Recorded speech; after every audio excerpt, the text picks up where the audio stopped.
All right, everybody. This is a broadcast of the Ebony Star Network. It is the Maximum Overdrive. We're going to be talking about Black women practicing hypergamy, but with a caveat. We're also going to talk about how to deal with overly emotional Black women. It seems like a lot of my brothers and sisters out there are having big problems with each other. Mainly, it's the brothers who are causing all of the problems. We'll talk about it on the Overdrive. Up next, who's that lady, Dave?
All right.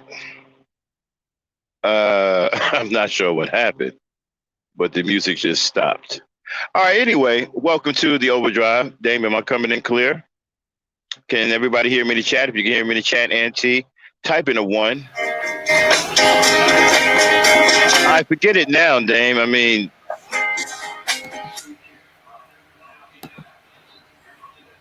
it never fails, folks. Always the wacky antics over here at the Ebony Star Network. But hey, we're working on it. One of these days, we're going to get it right. All right, shout out to everybody in the chat. Glad you're coming. It's going to be a hot one. You know, we're going to warm it up here. We're going to get hot. You've seen the title coming in.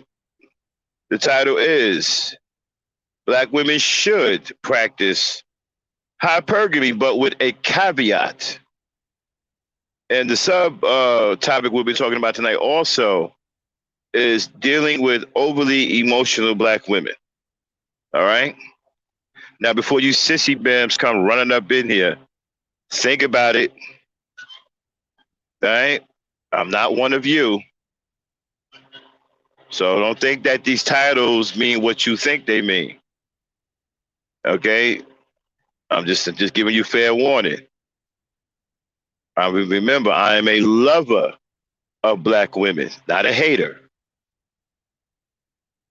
But anyway, let's get started. Shout out to my partner in crime, my lovely co-host, Dame Frankie. She's been a little bit under the weather. How you doing, Dame? I'm good. Okay. Just sit back for a little while. Let me get this started. You know, I'll bring you on in a little bit, okay? Okay. All right, so go on mute. All right, everybody, it is the Overdrive 3G. I am the Black Knight. Let's get it cracking. This is a broadcast of the Every Star Network. Black women should practice hypergamy with a caveat. Caveat. Now, what is the stipulation? What is the limitation? What is the condition? What is underneath the hood of the caveat? That caveat is mental and emotional strength.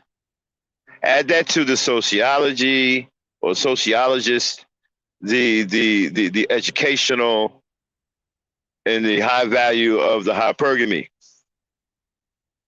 And you have to put that in there because today, a lot of men are crazy. A lot of Black men are crazy. Now, when we say crazy, we've gotten to the point where we think that word is funny. We've even said it, well, crazy is the new normal and so forth or whatever. No, it's not. And there's nothing funny about that word. That word is extremely dangerous and extremely harmful. Let's stop thinking about it as some kind of cute term of endearment. It's not a term of endearment. Black men, a lot of Black men are absolutely crazy. They have no qualms with putting their hands on Black women, even if she is pregnant. They have no respect for a Black woman with child. They have no respect.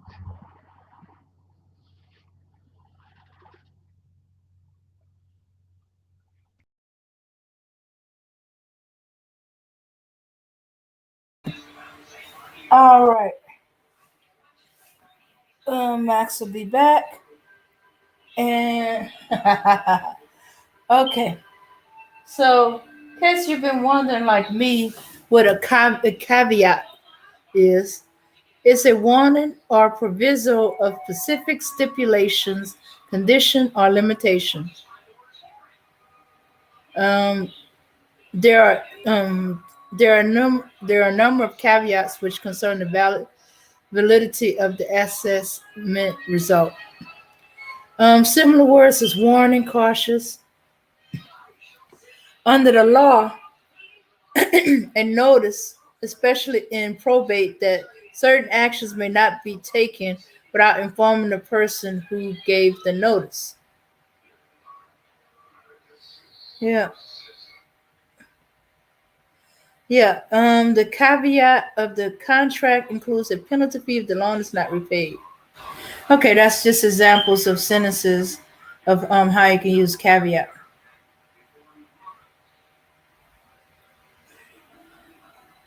Okay. So for black women to practice hypergamy with a warning. You know, I think is you meet certain conditions. If you don't, this is going to happen. These are the penalties. Or y'all agree to a situation and you don't warn them that they want to make a change. There's some issues.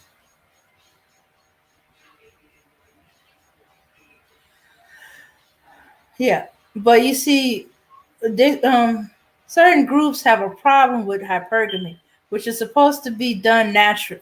Is something natural to all women, but they made it into some kind of dirty word and stuff like that. And so now, women is reacting to it same way they act to the word gold digger. Yeah, gold digger is not especially a bad word, but it could be made to sound like, yeah, you women only interested in money.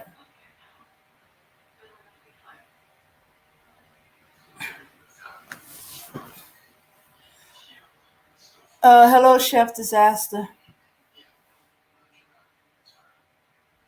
So certain men you can practice hypergamy. They know it's natural. It's understood. It's just uh, things that women do. All women do. It's nothing special to a particular group of women. These men are usually ones who are mentally strong. They allow women to be women, and they expect women to be women. These are the ones you can safely practice hypergamy with. You can be, Okay, I'm back. Sorry hey, about that. mhm. Shout out to Chef Disaster. What's going on, Chef? All right, and so I'm sorry, y'all. I had a phone call, but I'm back now. All right, so practicing hypergamy. Okay, now a lot of brothers today are absolutely crazy. Like I said, they have no regard for the life of a woman. They have no regard for the life of a child. They will go upside your head as quick as they'll go upside a man's head. This is what I said before, and I warn you, sisters, when you hear a black man telling you that he don't treat a woman any different than a man, that's the guy you need to run away from. That a guy like that is violent and dangerous. Okay, and you're putting yourself in harm's way if you try to have relations with a guy like that, because he's going to go upside your head if he don't do anything worse. You understand? You want a guy that has a clear understanding that there is a difference between a man and a woman. And we need to stop thinking that there are no differences between men. I don't know who started that, but we need to cut that out. Not only is that ridiculous, it's unrealistic. There are clear differences between men and women. You don't treat women the same way you treat men. And you don't treat men the same way you treat women. We are not the same. I don't know who started that. I don't know if that got twisted somewhere. I don't know if the feminists started some rallying cry and done twisted all that up. Okay? But if you're treating women the same way you treat men, that is the wrong answer. If you're treating men the same way you treat women, that is the wrong answer. Men and women are not the same. and they should not be treated the same. I don't give a damn what you think is fair or not. What's reality is reality. Women are different and they should be treated according to that difference. I don't have any problem with that. I don't understand why anybody else has a problem. Real men don't have a problem with it. Real men understand that and don't have a problem with it. But the problem is there's a shortage on real men. And not just with black men. There's starting to be a shortage on real men everywhere. Weakness is starting to run rampant through men. I thought black men was walking around here being the weakest. They're starting to get company by other races, and men are starting to act out as well, showing weakness. Let me explain something to you, brothers. When you get involved in a woman's emotions to the point where you injure her, okay, you are now officially a weak man. And you are now unfit to be in a relationship with a woman because you are a danger to her, a detriment to her. See, when you're in a relationship with a woman, she shouldn't fear you. She shouldn't fear you putting your hands on her because she's being emotional, because she's being a woman. She shouldn't fear that.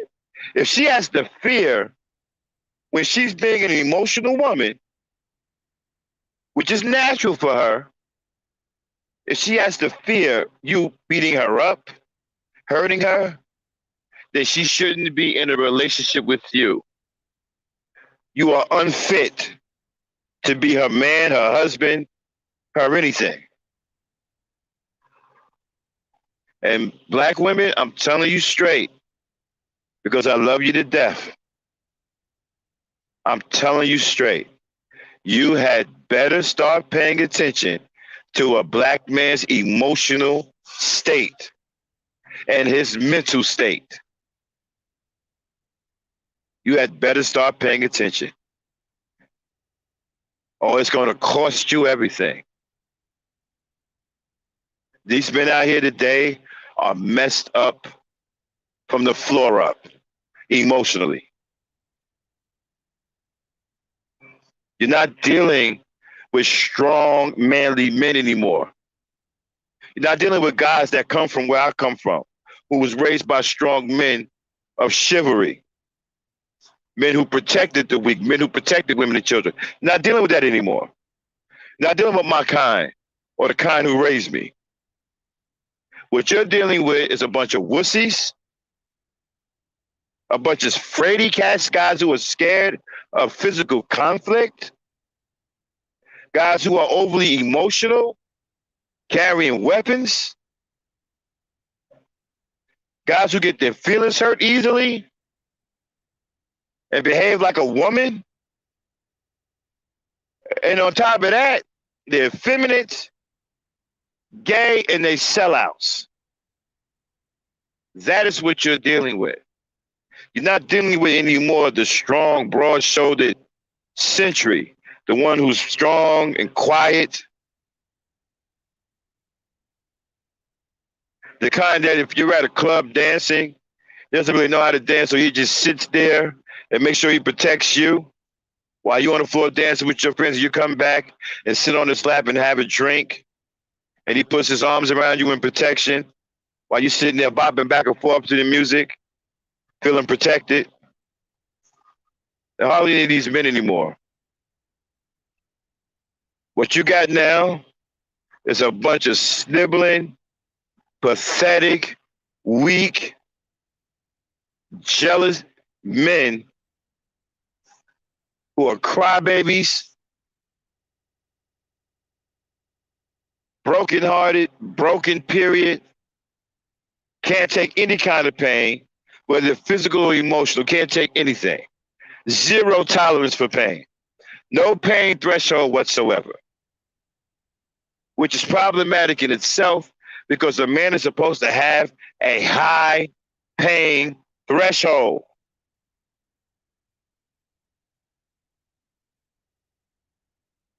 It is required for you to be strong enough to protect your family. You must have a high pain threshold. These guys today have negative zero tolerance for pain. You do not want to be with a man like that. Your life is in danger. You will be as likely to get killed by an intruder as well as him, because he's even more overly emotional than you are. And you're the real deal. You're the woman. You have a natural right to be overly emotional. But he's more emotional than you.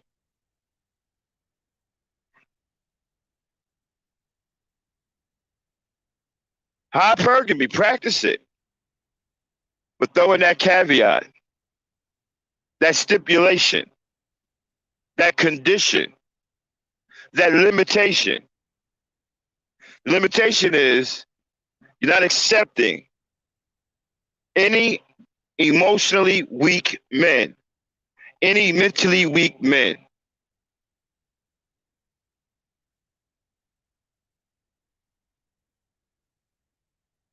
You only want emotionally strong men. Let me explain something to you. A strong man can deal with a woman properly. A weak man cannot deal with a woman at all. You will have to deal with him. He can't deal with you. You got to deal with him. You got to be the strong man. When you're dealing with these guys today, your roles are reversed. These guys are so weak and so feminine, they'll make you, a woman, feel masculine. Do you want to be in a relationship with a guy that you feel more of a man than? And you're not even a man, but you feel like more of a man than him? Is that what you want? Those are the kind of guys that follow your man Kevin Samuels. Those are the kind of guys that are in the manosphere. Those are the kind of guys that are in the save yourself black men. Those are the kind of guys that are red pillars, blue pillars, green pillars, psychedelic pillars, pink pillars. Well, no, the pink pillars are women. Psychedelic pillars, whatever pill. These guys, when you're with them, they screw with your psyche because they're so emotional and so feminine that they make you think you're a man. Hell, you start feeling like more of a man than them. Now, some people might think that's funny. It's not. It's actually disrespect. It's actually an insult to your feminine nature that you with a man that's so less of a man that you feel when you with him, you feel like more of a man than him. That's an insult to your feminine nature. And that's disrespect to you as a woman.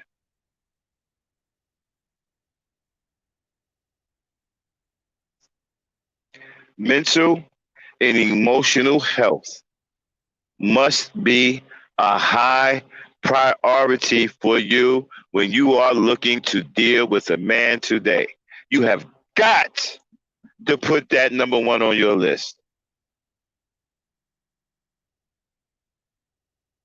Because these men are absolutely gone in the mind, they're gone in the heart.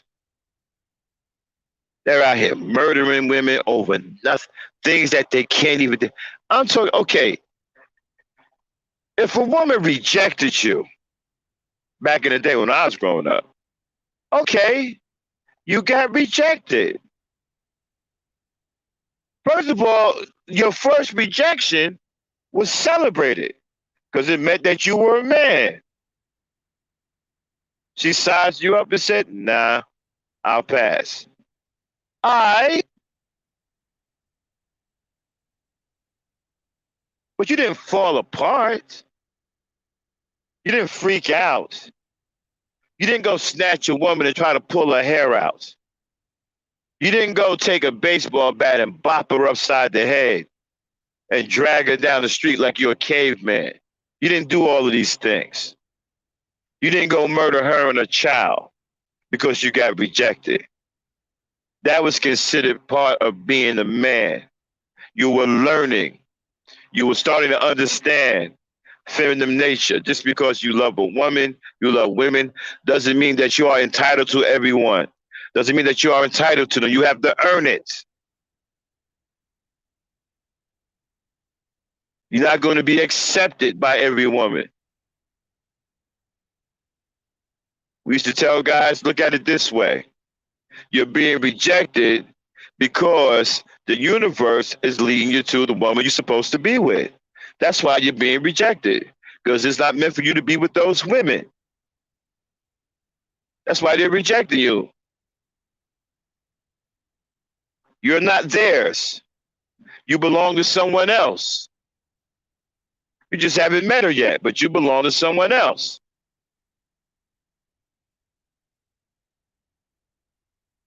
We didn't go and beat women up. We didn't go attack women. We didn't go and call women all kinds of bees and sluts and whores and all that. We didn't do that. Well, we were mentally tough. We come out of the house mentally tough, emotionally tough. Thanks to our fathers who built that mental and emotional toughness.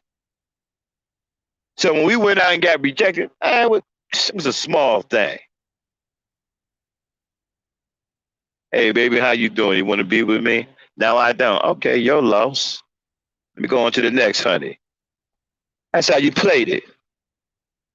You didn't freak out and lose your damn mind and start running with your legs, kicked out like some little girl playing, jumping double dutch. You didn't lose your damn mind. It's a small thing. You blew it off. And you went to the next one. If you got rejected again, you upped your style. You went back to an elder and said, hey, I got rejected twice. What am I doing wrong? Then you had that conversation. Are you introducing yourself? What are you saying to the ladies? What do you look like? How are you presenting yourself? How's it going? You had these kinds of conversations. And you improved yourself. Then you went and you finally got a girl to pay attention. And that's when you build a relationship. You started courting. But what we didn't do, we didn't go and put our hands on women because we got rejected. Like your boy Trick Daddy. Punk ass nigga gets rejected and wants to put his hands on a woman. See, ladies, these are the type of men that you're dealing with today. These weak fools who can't even take no for an answer. That's why when you practice in hypergamy, you either add that caveat, emotional and mental strength. A lot of brothers today are having problems dealing with overly emotional black women. But one of the reasons why y'all having problems with them is because y'all keep thinking that black women and black men are the same thing, and they're not. You keep trying to treat a woman like you would treat a man. That's one of the big reasons why you're having problems. As soon as you stop thinking that men and women are the same, you got part of the battle already won. But you got to understand something, right? Women aren't rough and rugged like men. They're the opposite of that. So when you deal with them, you got to be gentle. And you got to be calm. It's just emotions. It's not the end of the goddamn world. Yeah, like the woman is fucking taking everything from you because she's getting emotional. That's what women do. They get emotional at some point. That's never going to stop. Why?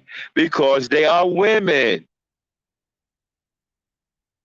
Why don't y'all get it through your fucking thick ass skulls?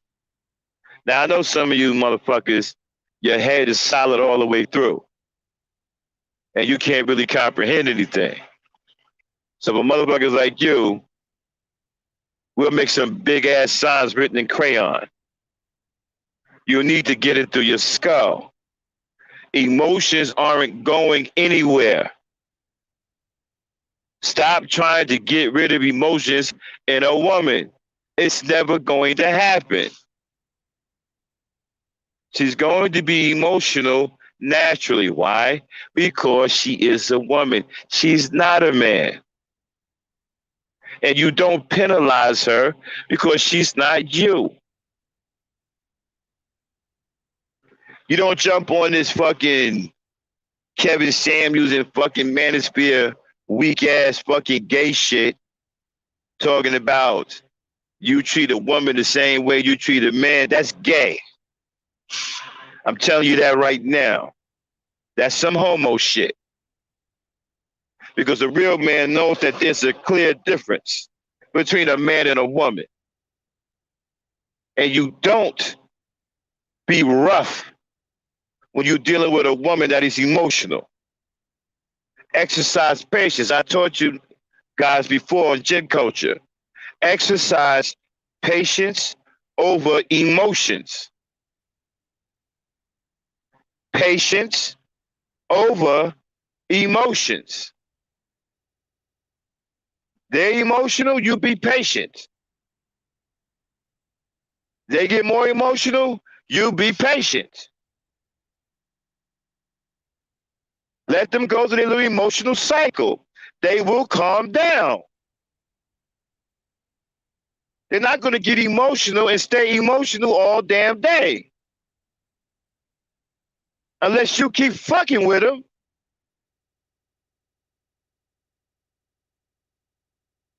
Leave them alone. Every time I gotta tell you, dumb niggas. When they get emotional, leave them the fuck alone. Let them go through their emotional cycle. That's normal for them. You keep your damn mouth shut.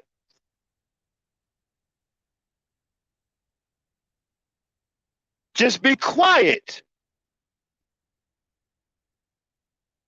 And don't antagonize them, or you're going to make it worse. They will eventually calm down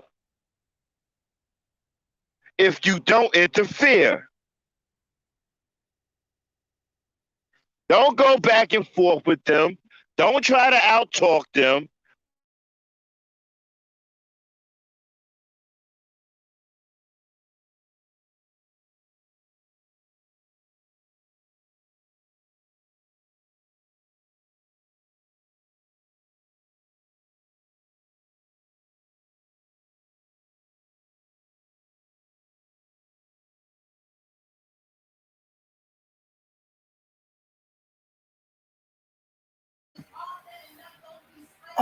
Yeah.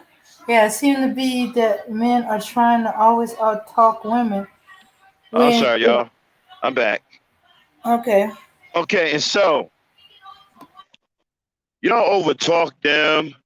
You're gonna let a woman trigger you. You're gonna be that weak and let her trigger you into hurting her and possibly losing your own life and your freedom.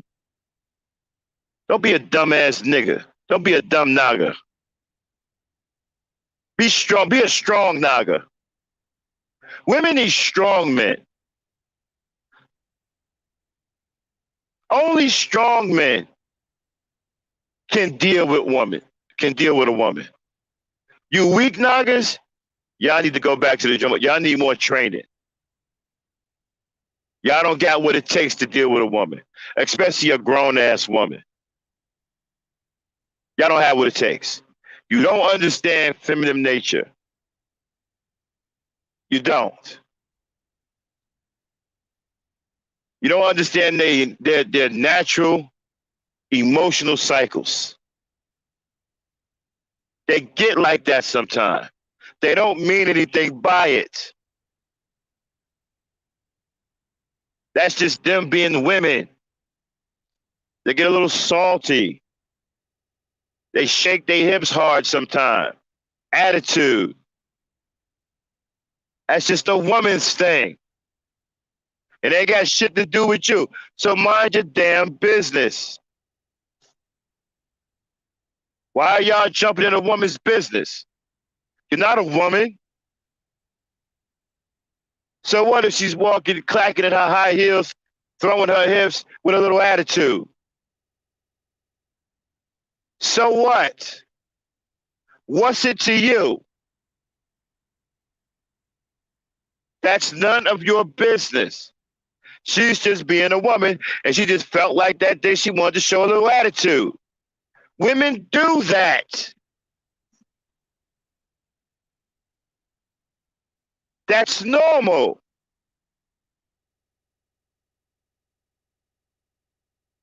I don't know about you weak niggas, but I like it. See, real men don't have a problem with women. We love it. We love it when they have a little attitude. We love it when they throw them in. We love it. We understand the nature. We don't get all bent out of shape and freaking out because they said something, or they may have said something to offend us, or they may have said something that we didn't like. So what?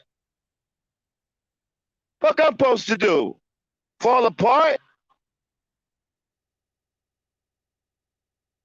She said something I didn't like, and she may be hugging and kissing me later. Women get like that. They 1 minute they may be, well, it depends on what they go through. Again, they're not like us. The day doesn't affect them the same way it affects us. It affects them much differently. They got a lot of episodes that they're dealing with. There's children, they got cousins, sisters, mama, there's drama all over the place. They got a lot of episodes that they're going through all day. A lot of episodes. Man, we don't allow episodes. We like our peace. We force shit out of our mind. We either thinking about one thing or the other. We either chilling or sleeping or working. Women are much different. They have a much livelier life and a much livelier existence. They involved in episodes all day or most of the day. Somebody called up and the baby threw up last night and they didn't take the baby to the hospital. Now there's an argument. Who the hell, what the hell, and how the hell? They're dealing with that. Phone call. Grandma, grandma kicked so-and-so out of the house because he was smoking weed. What the hell, when the hell, and how the hell? They go through a lot. People, let me explain something to you. People call women all day. All day or throughout the day, they're getting phone calls from somebody, and there's drama. It's very seldom that a woman gets through a day without a little piece of drama. Very, very seldom. They have a much livelier life than us. They do a lot of talking, a lot of negotiating, a lot of solving issues, social issues, trying to find out who's what, when, and where. Why the baby didn't go to the hospital? Why nobody took the baby to the hospital last night? Who were the trifling people that was watching the baby? Why you have these trifling people watching your baby? Where were you at? Why did you get kicked out of grandma's house? Why are you smoking weed in grandma's house? Why are they calling me? Women go through this. And sometimes when you see them clacking their heels hard and really throwing them hips, and they got an attitude because they done been through some shit. Then I had a couple of phone calls that done pissed them off. They thinking about shit. They worried about shit. Probably on their way to kick somebody's ass about that baby throwing up, and ain't nobody took that baby to the doctor.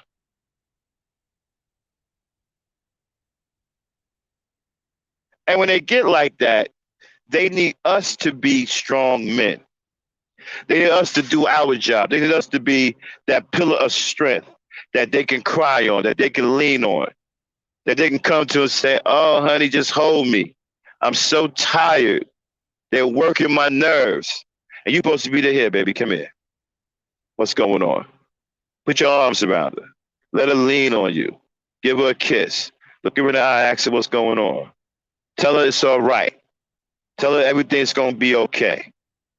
Tell her everything is good. I got you. Don't be on some, well, I don't know what to tell. Why are you over there? Why are you doing it? Why you even answer the phone? But don't do that. Don't talk to him like that. They're already going through some shit. They don't need you adding to it. As a matter of fact, you're supposed to be their comfort zone. You're supposed to be their getaway. Your arms are supposed to be a sanctuary. Your arms and lap are supposed to be a sanctuary for them, a getaway. Not another place of chaos.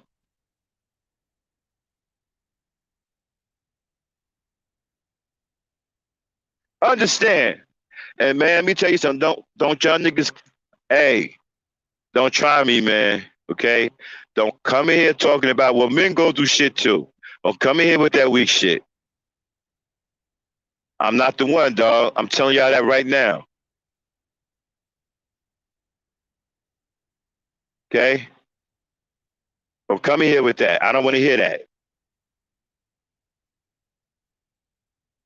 I don't want to hear no shit about, well, men go through shit all day too. I don't want to hear that shit. We supposed to go through shit, nigga. We built Ram tough. If you can't fucking handle it, then get out of the man business. Go be a girl. Let me say it one more time. We supposed to go through. We supposed to endure, nigga. We built Ram tough. If you can't handle it, then get the fuck out of the man business. Go be a girl somewhere.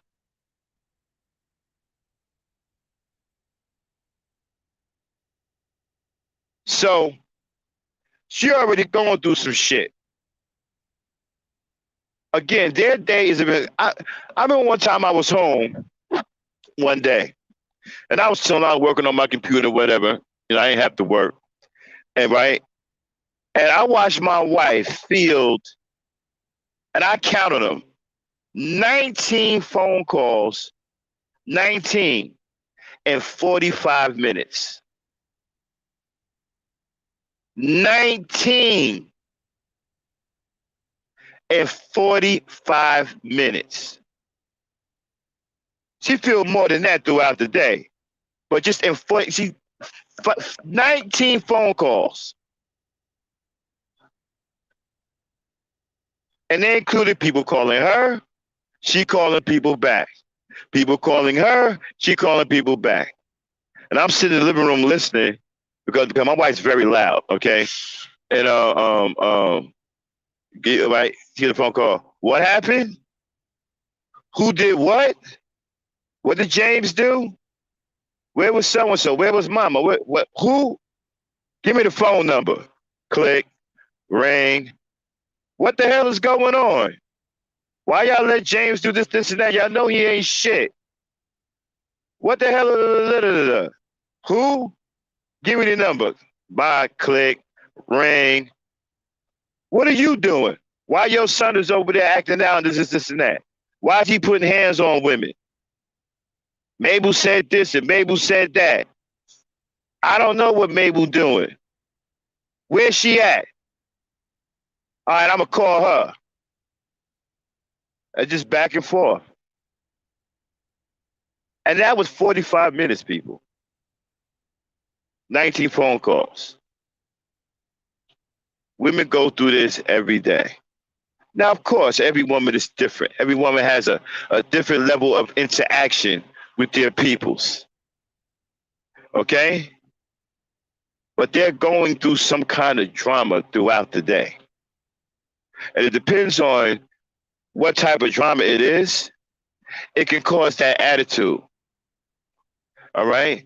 Women can't help the way they react sometimes because their emotions get the best of them.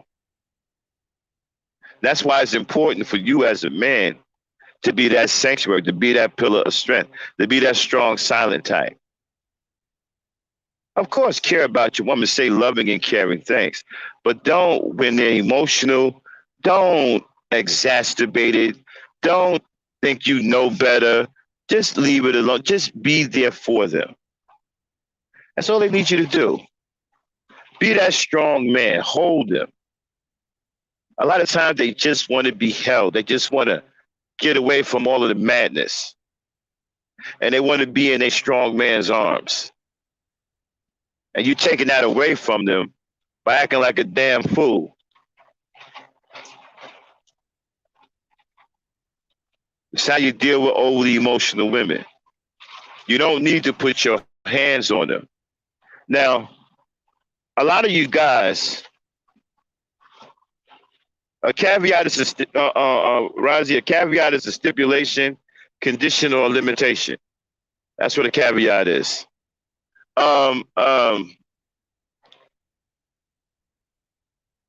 Now, breaking up fights between women. A lot of you dudes, I'm gonna take y'all back to the old school, okay? 101. A lot of you dudes don't know how to break up fights with women. You believe attacking a woman is breaking up a fight. That's not breaking up a fight. That's getting your ass put in crosshairs. Okay? It's going to get you put in somebody's crosshairs. Women are still precious to a lot of men. And those men who value these women's lives and who they are precious to won't take very kindly you putting your hands on them. I'm one of those men. You put your hand on my wife and it's not going to be good. I promise you that. I'm not going to sit up here and say a whole lot of threatening things. I'm just telling you straight. It ain't going to be good for you. So, when you got women fighting, okay, first of all, you don't approach women the way you would approach men. When women are fighting, there's all kinds of stuff going on. There's a lot of emotion. There's a lot of trying to pull each other's hair out. There's a lot of cussing. They're calling each other the B word 1,000 times. Okay? They're trying to hurt each other because they're very, very angry and very, very emotional. Okay? And so they really locked in on each other. All right? Understand something. Women don't regulate themselves very well when they get into fights. That's why you have to stop them. If you care about them, you got to stop them. Because if you don't, they'll probably kill each other, or one might kill the other. And nobody wants to see that. Because they get all emotional, they get freaked out, and sometimes they go to a place that they can't come back from right away. Some people call that a temporary loss of sanity. You understand? Sometimes the emotions get them so locked in, they become so angry that they can't stop. That's why you have to stop them. To keep them from really going to that hurting each other. You understand? They just want to inflict massive pain on each other. They're not thinking about whether the other one would die or not most of the time. So the way you go, first of all, you always approach women from behind. Okay? Whoa. Wait, did y'all hear that?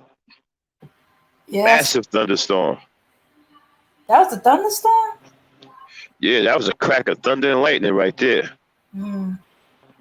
All right, anyway, so you always approach them from behind. That's one. You want to get behind both women. Okay. Reason why you want to do that is because you want to start pulling them apart. Okay. Now, if there's three of you, somebody needs to start working on the hands. Okay. The hands are very, very, very important because with those hands, they got a head full of hair, right? So you want to grab the wrist and you want to gently turn the wrist in an opposite direction. Okay. To create some discomfort. All right. You don't want to injure the woman's wrist. Just twist it enough to where, you know, it creates discomfort to where she goes, ouch. All right. When she goes, ouch, now you got her attention. Say, okay, let her go, let her go. Stay calm. See, if you're calm, right? If two people are grabbing them and the guy in the middle, whatever, that's breaking them up, if you're calm, right? Believe it or not, they will start to calm down because you're creating a protective environment, even though they're fighting each other, right? So you're providing that protective environment, a calm environment, okay? They start to feel like they can trust letting each other go because you're not going to let her get a shot in on her, and she's not going to get a shot in on the other one, right? See, a lot of times they don't let go. It's because they feel that the other girl may have an advantage, and she may get a shot in, right? But if you're approaching them and you're grabbing both of them, and you're in the middle and you're talking to both of them, and you're being calm, right? If they hear a calm influence in the voice, they'll start to believe that they can let go without being further attacked. You understand? It's very important that when you're dealing with them, you remain calm because you will calm because that helps them calm down. Okay? Remember, when you're bending the wrist, you don't want to bend the wrist to break the woman's wrist. You just want to, right, create discomfort. Just enough to get their attention. You know, they go, ouch, ouch, ouch. Like, okay, okay, okay, let her hair go, let her hair go. You let her hair go. Okay, you let her hair go. I got y'all. I ain't gonna let one attack you. I'm not gonna let her attack you. I'm not gonna let her attack you. I'm right here, okay? Control the situation or assure them that neither one of them are going to be further attacked. Then they start letting each other go. You don't have to body slam anybody. You don't have to punch anybody in the mouth. You don't have to do none of that. You understand? You can calmly stop two women from fighting. They can be viciously attacking each other. You can calmly stop them from fighting and calm them down to where you can separate them safely from each other. Remember, a lot of times they won't let each other go. It's because they fear that if one get pulled away and the other one doesn't, the other one may have time to come and attack her again. And an undefensed attack could be a fatal blow. You understand? If somebody pulling her away and grab her arms but not pulling the other girl, and she come and kick her or punch him in the throat, she could kill her. That's an undefensed attack. So a lot of times, a lot of them won't let go because they fear an undefensed attack. So you got to assure them that won't happen. You got to get in the middle of them. Somebody's got to grab the back of them. Make sure you got your hands around their waist. That's very, very important. Because if the woman is small, most of the time, you can quickly lift her up and turn her around and turn your back to the other woman. So you've effectively and quickly separated her from the other woman and shielded her at the same time. so the other woman can't attack her. Okay? As men, you have to understand it is our job to protect our women, even from themselves. And as a grown man, as a protector, as a leader, you shouldn't want to see women hurt each other. I don't want to see that. I don't want to see women getting down in the street trying to beat the hell out of each other. I don't want to see that. Okay? I don't get entertained by watching our women hurt each other. And as a leader, you shouldn't want to see that either. So you should always jump in and break up two women from fighting. You should always give a damn. And you don't have to be all forceful. You can be gentle and still be firm and break the fight up. You're dealing with women. Yes, you got to do all of this. You're not dealing with men. With men, you don't give a fuck. You just go in the nigga, yo, push him, nigga fall down, you don't give a fuck. It's a man. He can handle it. He's strong. Women are different. Can't just go in there and bowl them over and knock them down. They're not us. You deal with them differently. When when they're fighting, prepare yourself mentally for an episode. Because that's what you're getting ready to get into, an episode. Emotions are riding high. So you go over there, you deal with the episode. You're the actor in the soap opera. Ladies, relax. Ladies, calm. Those are your lines. Okay? 5, 4, 3, 2, 1, action. Ladies, be calm. Ladies, it's all right. I'm not going to let you hurt each other. All right, let her hand go. Let her hand go. Let her hair go. Let it go. Okay, 1, 2, 3, let them go. Cut.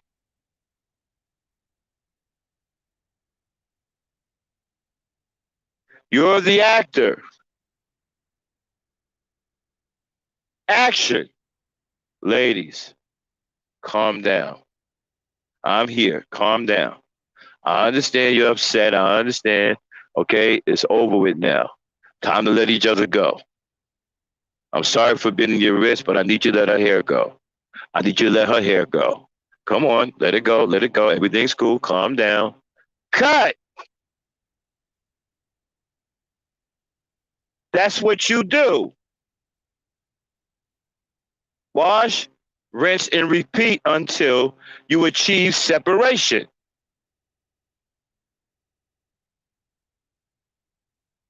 And protect them from each other. Remember, grab them around the waist, always from behind, so you can quickly turn them. You can quickly turn their whole bodies right away from each other.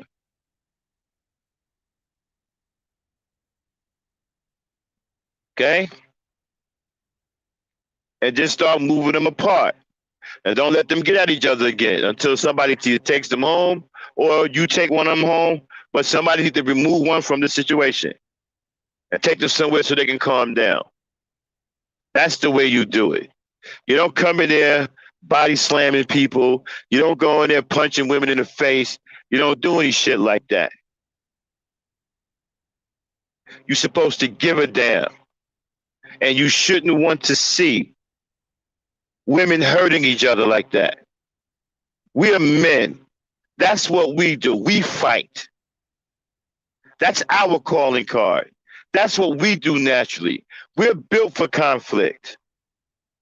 They are not. They are built for love. They are built for caring. They are built for understanding. And they are built for affection. They are built for nurturing.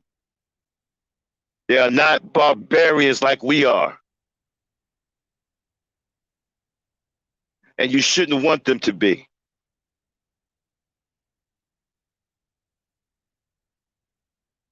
So when you're dealing with overly emotional women, for one, you have to understand that it's natural for them to be emotional and sometimes overly emotional because they women.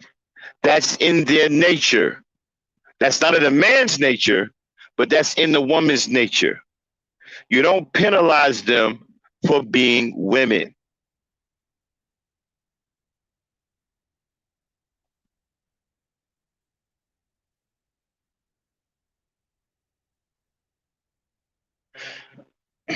Hold on one second, y'all.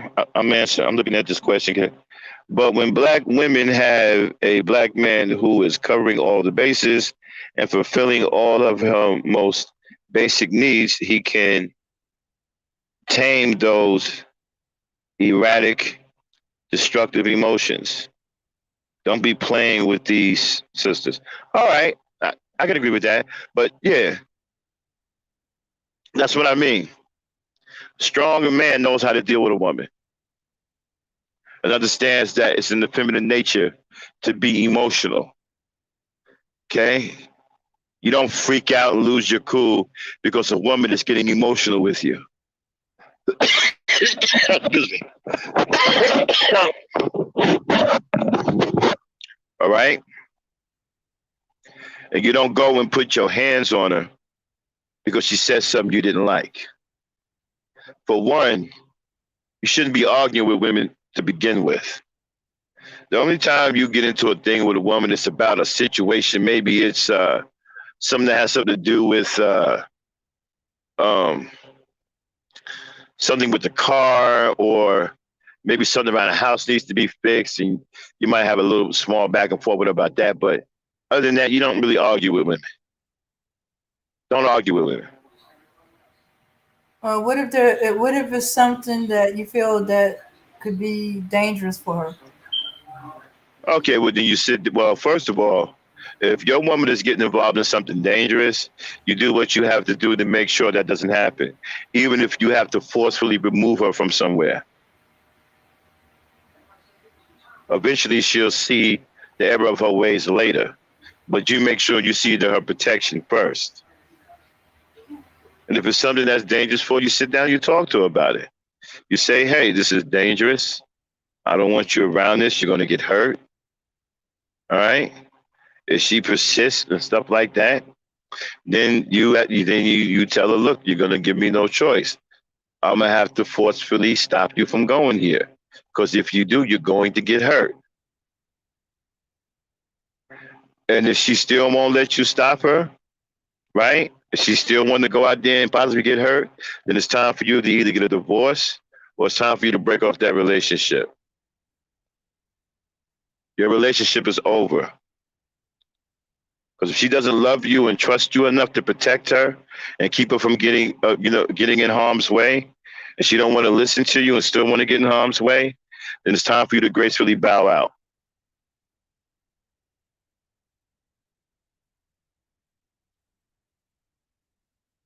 Don't be with a woman that don't want you to protect her or won't allow you to protect her and won't listen to you when you're telling her or explaining to her that if she goes somewhere, she's going to get hurt or worse.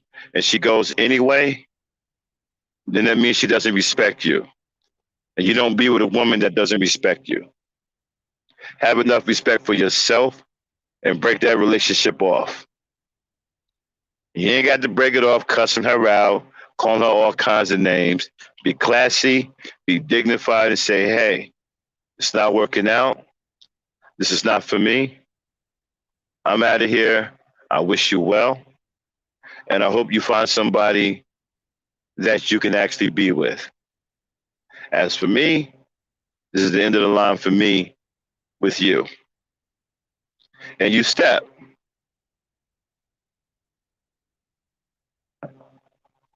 You don't stay with a woman. See, a lot of you dudes don't know how to be men. You do not stay with a woman that won't allow you to protect her. And a woman that doesn't respect you. You don't stay with a woman like that. You're a fool if you do. You get out of that relationship. Your woman should want you to protect her. Are you kidding me?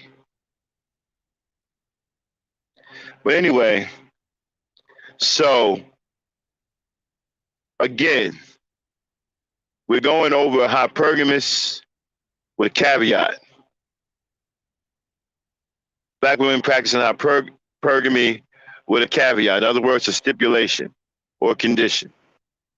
That caveat should be mental and emotional strength from men. Add that to the list, of the hypergamy. We're also talking about and showing brothers how to deal with overly emotional black women properly without hurting them, without insulting them, without making the matter worse. You don't have to call her all kinds of bees. You just have to. Let me explain something to you, brothers. A lot of stuff I talk about comes down to one thing: caring. That's it. Just care. I say these things because I care. I believe these things. I live my life this way because I care. That's why they can come out of my mouth so freely and so effortlessly, and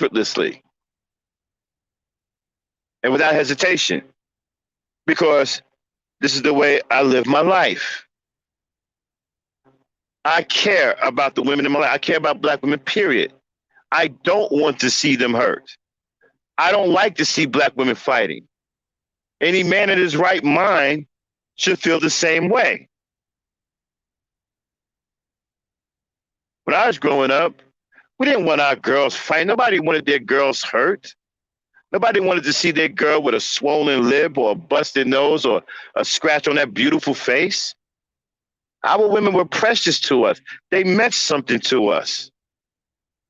We didn't want to see that. We didn't let women fight.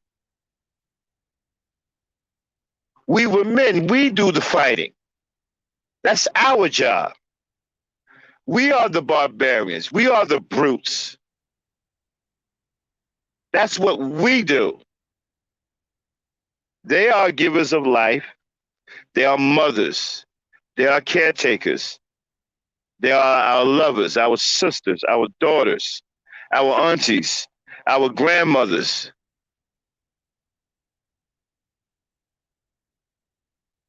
They are not built for conflict like we are. Let the men do the fighting, not the women. The men should be protecting the women, not letting them fight.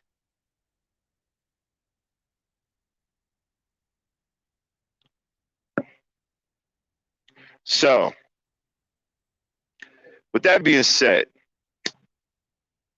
how do you deal with see, I heard some guys say, but this is some old homo disrespect when they say, how do you deal with unruly women like they children?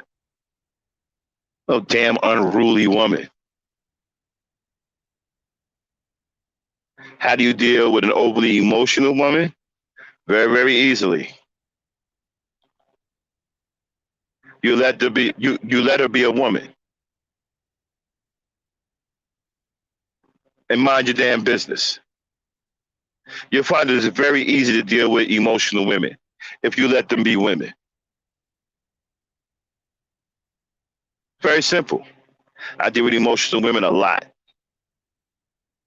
I don't come away after dealing with them with one headache. My blood pressure ain't up. I'm not upset, irate. I'm just calm as a cucumber. You know why? Because I have a great understanding of who they are. I understand their nature. I don't antagonize them. I don't keep it going. When I do talk to them, I make sure I'm talking to them with some words of comfort, words of calm.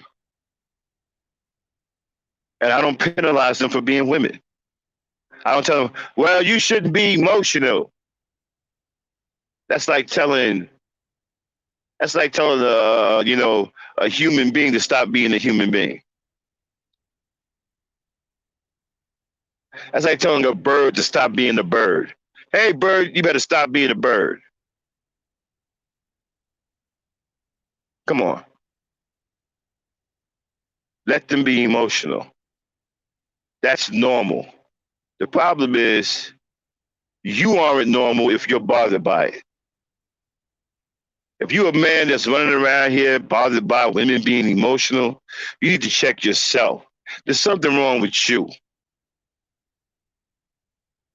You got the game fucked up.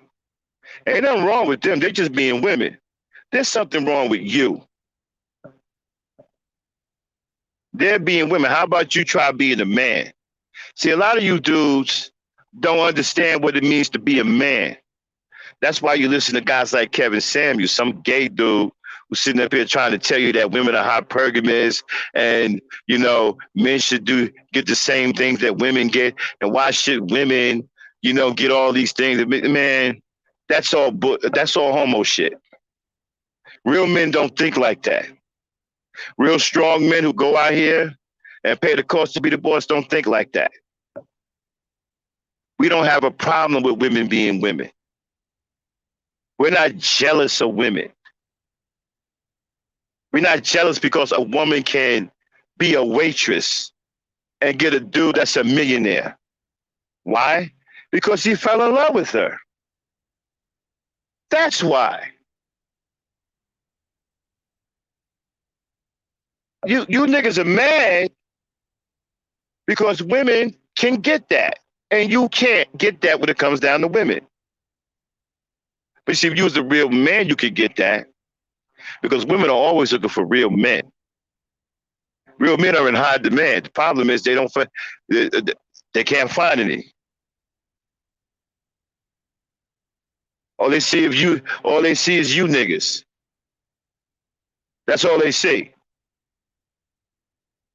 And y'all don't add up. Y'all aren't real men.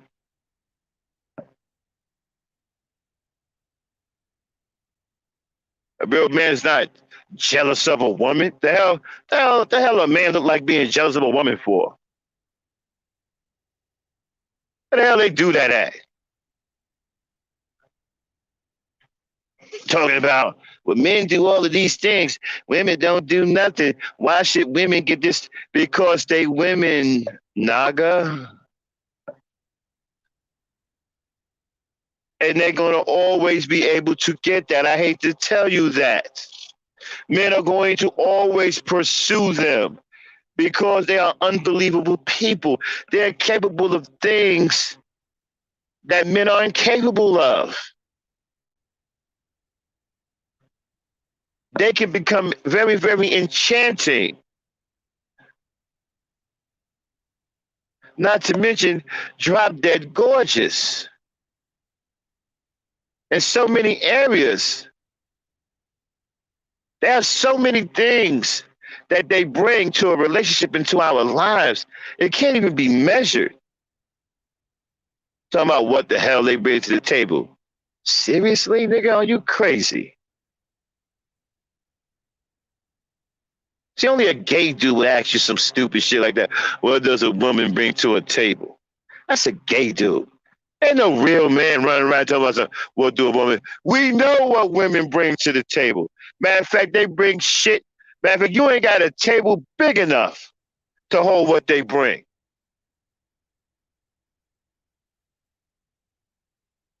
You walking around here talking about something, what do women bring to the table? You're a gay dude. And you got them fucked up. Because ain't no straight man running around here talking that nonsense. What they bring to the table can't even fit on no goddamn table. There's so many tangibles and intangibles that they bring, you can't measure them all. And then they do shit in real time on the fly out of nowhere. They can create shit in your life depending on what type of person you are. They can create shit for you that didn't exist before. They can create a situation for you that's good for your life that didn't exist before. They can create. Nigga, naga. We're talking about a human being that's capable of creating happiness, and content out of nowhere. And where there wasn't happiness and content before, or where they said happiness and content couldn't exist.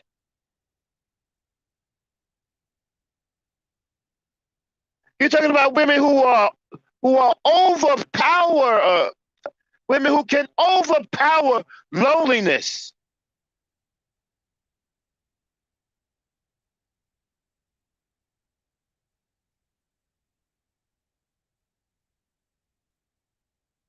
Women who can overpower low self-esteem in men. They can make you feel like the strongest man in the world. Out of nowhere. You could be running around here feeling like a goddamn dweeb. Face on the ground. Got cement marks from dragging your damn jaws on the ground. Oh, I'm just I'm a save yourself, black man. I don't know what I'm gonna do. I feel like a dweeb, and I'm a boring. I'm an educated lame, so that means I'm dull, uninspiring, and boring, and I really don't care about myself. And here she come. Hey, how are you? You know what? I think you're a great person. I think that you can do a lot of things. And don't worry about what people say. The only thing that counts is that you're a good man inside. You got a good heart inside. And people are going to love you for that. And I don't think there's nothing you can't achieve. Hey, I'm here, right? Man. Well, that was my best impersonation. They're much more convincing than I am. Man, but when you hear some shit like that, after you've been feeling like shit, I mean, you've been feeling like shit so much, right? You keep carrying around rolls of toilet paper and can't remember why. Because you feel like shit. You probably feel you should wipe yourself every now and then, right? So you feeling like shit. You got the scrape face going on. And here comes this beautiful woman out of nowhere to lift up your spirits. Nigga, now you got a cape on and you feel like you can fly. You feel like you can go out here and lift buildings. You feel like you can knock niggas out. You feel like a man again. You think I'm playing? You think I sound corny? I'm telling you some real shit. There's niggas out there that was about to commit suicide until they ran into women who put a stop to all that shit and fueled their self-esteem and a belief in themselves. What do they bring to the table? Life, nigga. You don't get it? Ain't nobody told you that? Oh, man. This is an overdrive, isn't it, Dane? My Yeah, bad. yeah. Oh, man. I done went straight gangster. Oh, man. I done messed up my show, y'all. I'm sorry about that, y'all. This is an overdrive. This is not a gangster talk. I done messed up the whole show. Oh, I done got so triggered. I done went straight gangster. Oh, man. My bad, y'all. I thought I was on gangster talk for a minute.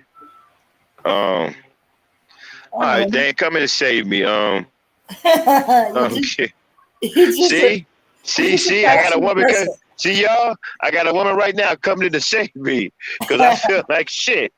You know what I'm saying? I got a woman coming in right now to save me because I thought this, man, I done went straight. This is the wrong kind of show for me to be talking like that. This ain't gangster talk. Um, so Yeah. let's drop the link. Okay. All right. Okay. So Dame, I'm at the end of the rant, so let me save face. So what you think about everything? And drop the link in the chat. If anybody want to come up, we can talk about the hypergamous caveat thing. We can talk about dealing with overly emotional women. I'm telling you right, hey, look, man, I'm warning y'all, I'm warning you niggas right now. Don't come up here with that. Well, men do this and men do that. Why can't I don't want to hear that shit. I'm telling you that right now. Save yourself the trouble. Do not come up here with that. Well, why men got to do this and women, I don't want to hear that shit.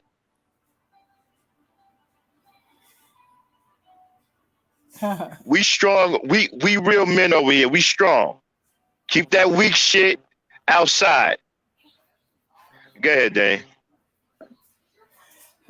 Hey, it's just that she's just very passionate. The chat don't mind anything. They're telling you to keep the gangster going. Yeah, man. Because I was getting, I was like, oh man, this is an overdrive show. Supposed to be me and Dame having a discussion back and forth. I done lost my mind, man, because I get mad because, I'm so passionate about black women, and man, I can get lost sometimes, but you know what I'm saying? Um, now I think Pooh Bear's still on punishment. I think the women still got him on punishment. All right. I think Dame, is Pooh Bear still on punishment? Yeah, he's still on punishment. All right. Okay. Yeah. Yeah. Yeah. The women still got Pooh Bear on punishment. He can hang out in the chat and everything. He cool, but you He know, ain't cool. He ain't cool with us until he apologized. He got to go brave the chat and make and say his yeah, apology man. before Truth get him. Yeah, Kendall Rowland. Yeah, Truth is a general in the chat now, man. That's my general, man. He done turned into a general down there. He handling stuff, man. He done turned into a general.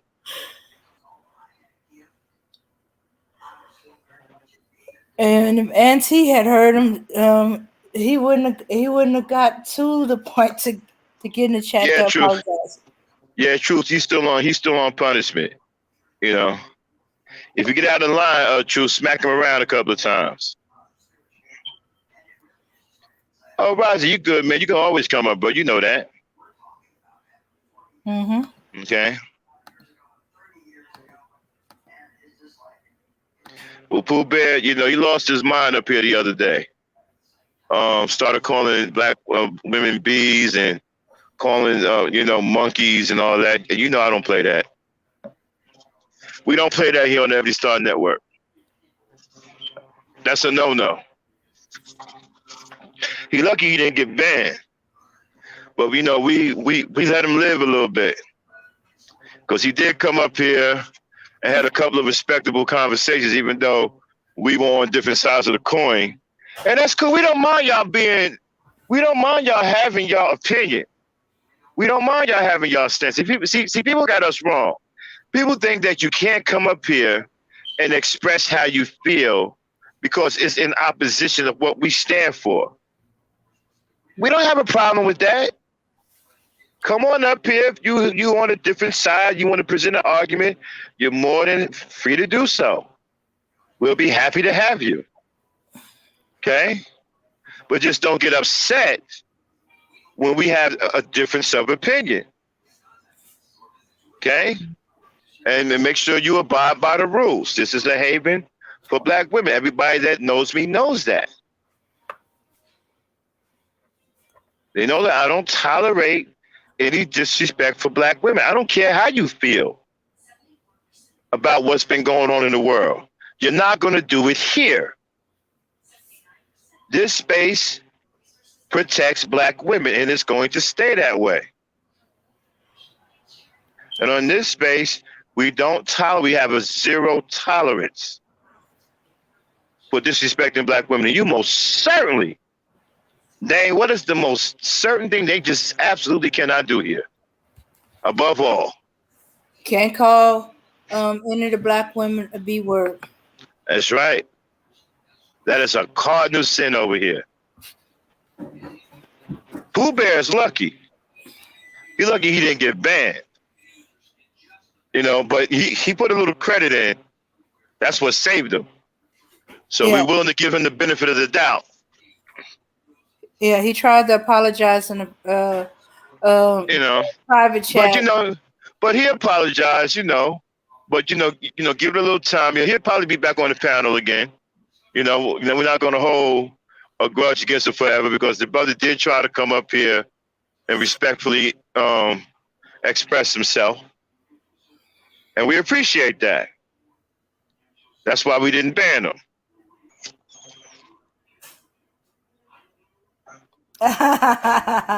Yeah, JBS Yeah, suit. but here's the problem, right? But Pookies and Ray, I don't understand where they get. I think they don't know what a Pookie and Ray Ray is. No, I don't think so neither. Cause I know I All of didn't the at Pookies, first. hey, all of the Pookies and Ray Rays I know got jobs, Exactly.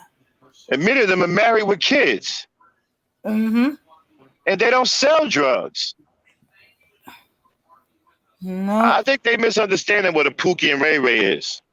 I think they confusing a Pookie and Ray Ray with a hardcore thug. Mm-hmm. You know, Yeah, from what I'm understanding, the Pookie and the Ray Ray, is not a hardcore thug. No, they're not hardcore thugs. They don't live. They may be rough. Some of them. They don't play around. They're more action than talk. But no, they're not hardcore thugs. Max, you back?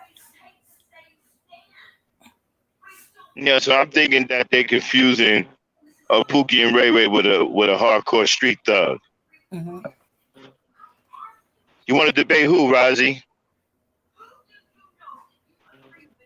Who you want to debate? You want to debate Pooh Bear? I don't know. We might. Okay, that might be interesting. We might allow that to happen. We might lift his because Rozzy, you got credibility with us. Mm-hmm. We might do that if he agrees to the debate. That might be interesting. Rozzy had some good debates. I remember when you went after who was the last time he was up here going after Dame? Ron, right? When him and Wrong. Ron got into it. Yeah, man, that was good stuff, Rozzy. You know.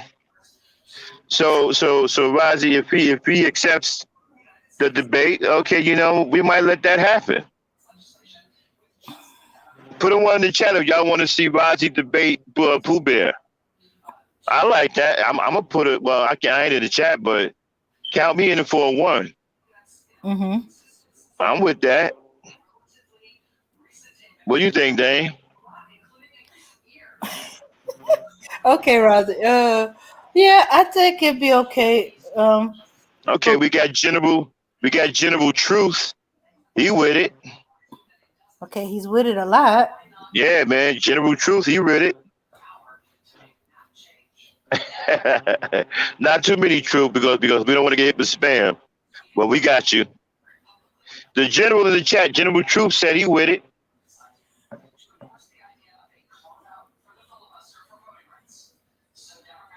Let's see. Man, Truth done came in here and done worked his way all the way up the ladder. He a general now in the chat, man. He one of the top people in the channel now. Yeah. Let's see. Yvette says one, but what's the subject of debate?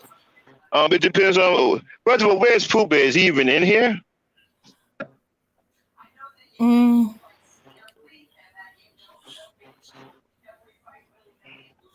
Well, he probably might not be thinking that he's banned for life. I did say a bunch of stuff.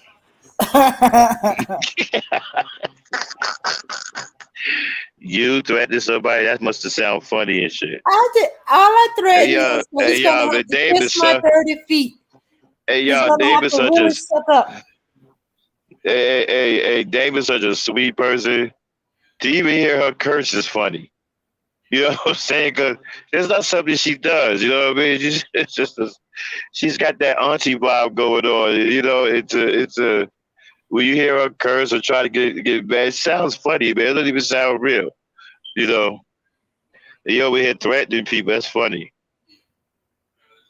Yeah, Kendall might be entertaining. Yeah, man. Yo, hey, man. Don't say, hey, Raji. Hey, Raji ain't no joke now. Mm-hmm. All right, don't get it twisted. Raji can handle up, man. You know, yeah, don't sleep on him. Yeah, I done heard him get after a couple of cats. He can handle up. Mm-hmm. Kia thinks it says no. She thinks Roz is too good to be going at it with that fool. Okay, okay, okay, okay, but and you know what? Hey, y'all, that's a heavy. Shit, that's a black woman. So, whoa, we got to count that. You know, yeah, that's a heavy blow. You know, But but we're we'll going by see. the white women. I mean, what I said, the white women. If we're going by just the women, then White women. okay, I don't know. I've been Okay, watching that Karen video. you've been One who drinking was that taking. porridge. You've been drinking that spiked porridge. I've been watching too many Drinking of that spiked. that Been Karen drinking. video. Been drinking spiked Coca-Cola. Coca-Cola with whiskey in it. Uh, duh.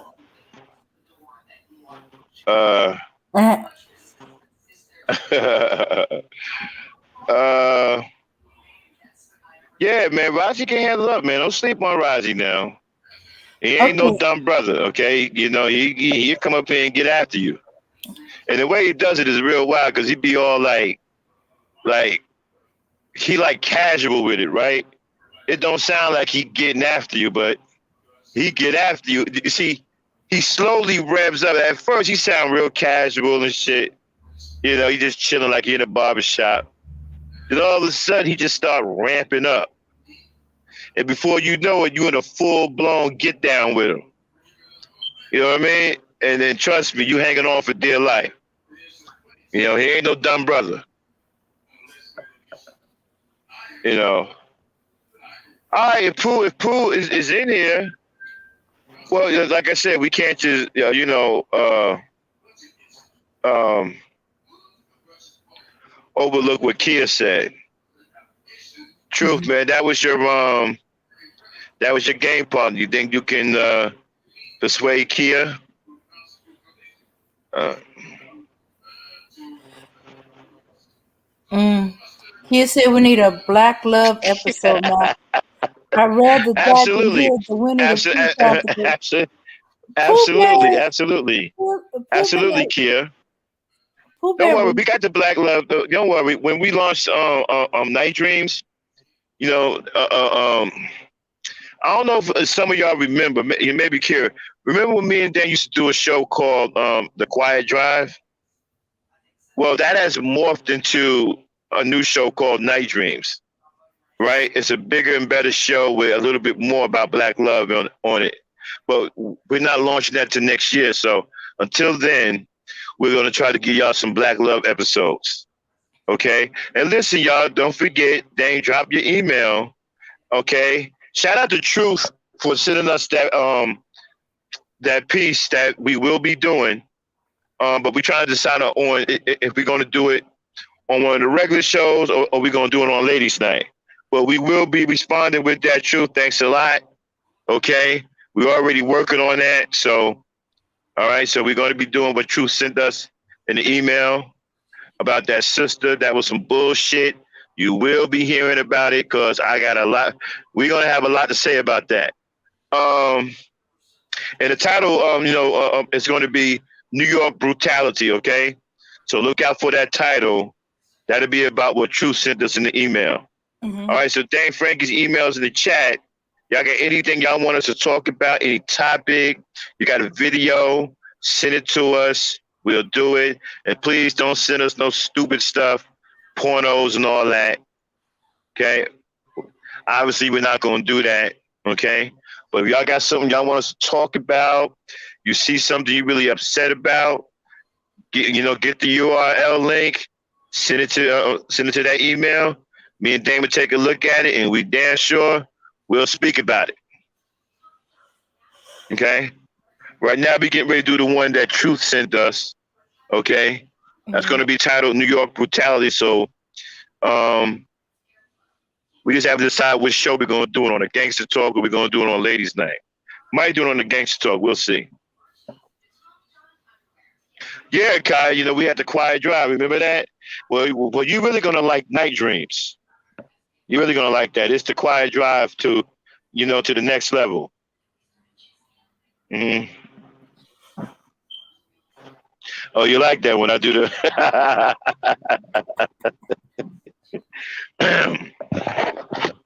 Hello, everybody. Welcome to The Quiet Drive. I am your host, The Black Knight. Me and the Lady Knight will be discussing Black love. Yeah. Black love. Remember when we did the ugly side of love, Dane? You know Mm-hmm. what? The last episode we did was the ugly side of love. You know, yeah. So some of y'all don't remember the Quiet Drive. Kia does. A couple of episodes are on the channel, but you got to dig they way down there. But we have revamped that show. It is now called The Night Dreams, which we will be launching hopefully by next year because we're bogged down right now trying to get personnel for all our shows. We got a lot of shows that we want to do, but we just don't got the personnel for them. So we have to grow as a nation and start getting some people into these shows. Because me and Dan, we can't do every show. Well, actually, we can, but we don't want to be doing every show. We need personnel. I got a bunch of shows that I need people for. So, and I'm working on getting some guests. You know what I'm saying? So, I'm working on getting some guests too.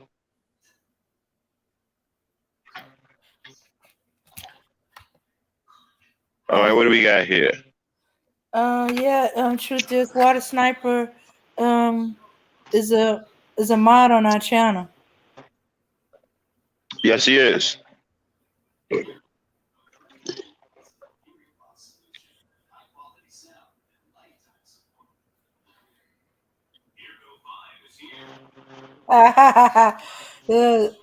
Kia. Exactly.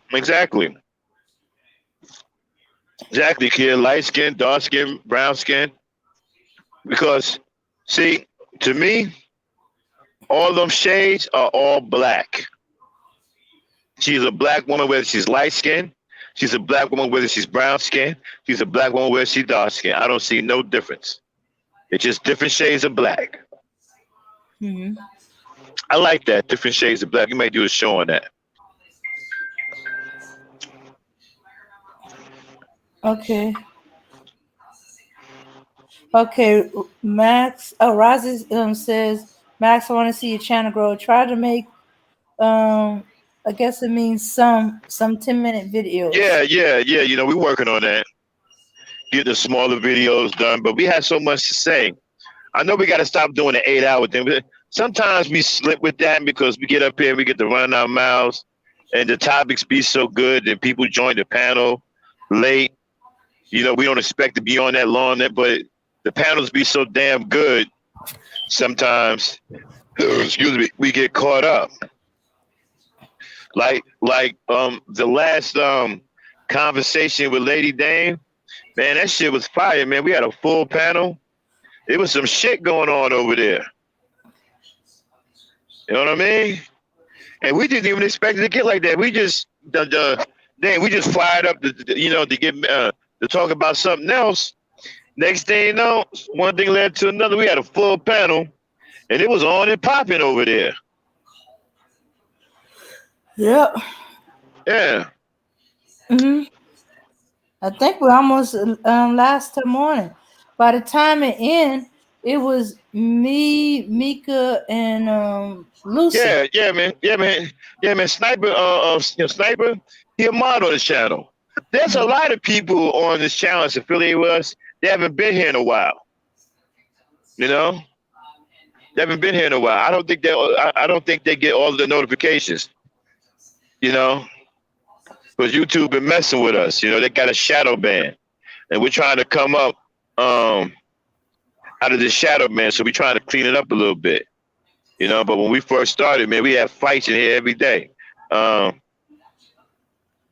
lot of y'all don't remember when we first started, man, except for maybe Auntie and her son, who's been here pretty much since day one. We was a fight, and then when Rozzy showed up a little later, Man, we was having fights every podcast. There were fights breaking out all over the place.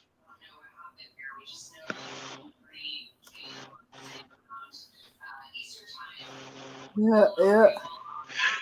Well, we definitely talk about black love here, Ken, and that's why I created the whole gen culture, and I just got finished telling brothers how you deal with emotional black women. You let them be women, man. You don't look at them as they unruly or some shit like that. You know, that's retardedness, man. They're women. They're going to be naturally emotional. And like I said before, you guys who say that you don't treat women any different than men, that's homo shit. There are distinct differences and clear differences between men and women. Okay? Yeah. You cannot treat women the same way you treat men. They're not men. You even heard Howard describe breaking up women for fighting. There's a different approach. You don't use the same approach that you would use against men. It's a whole different approach.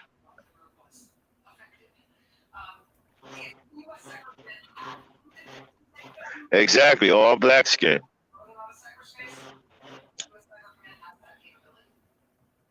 Mm-hmm. Oh, no problem, Kia. Anytime. Anytime. And but y'all let us down on last ladies' night though. But I think it may have been because of the title, and we was up against some pretty powerhouse competition. You know, last ladies' night when was pretty messed up. You know what I'm saying? That could have been the title because we was talking about the Willie Lynch letter. Maybe people wasn't feeling that. And then again, we was up against some big time heavy hitters too. Jason Black was live that night, so Mm-hmm. we was up against it.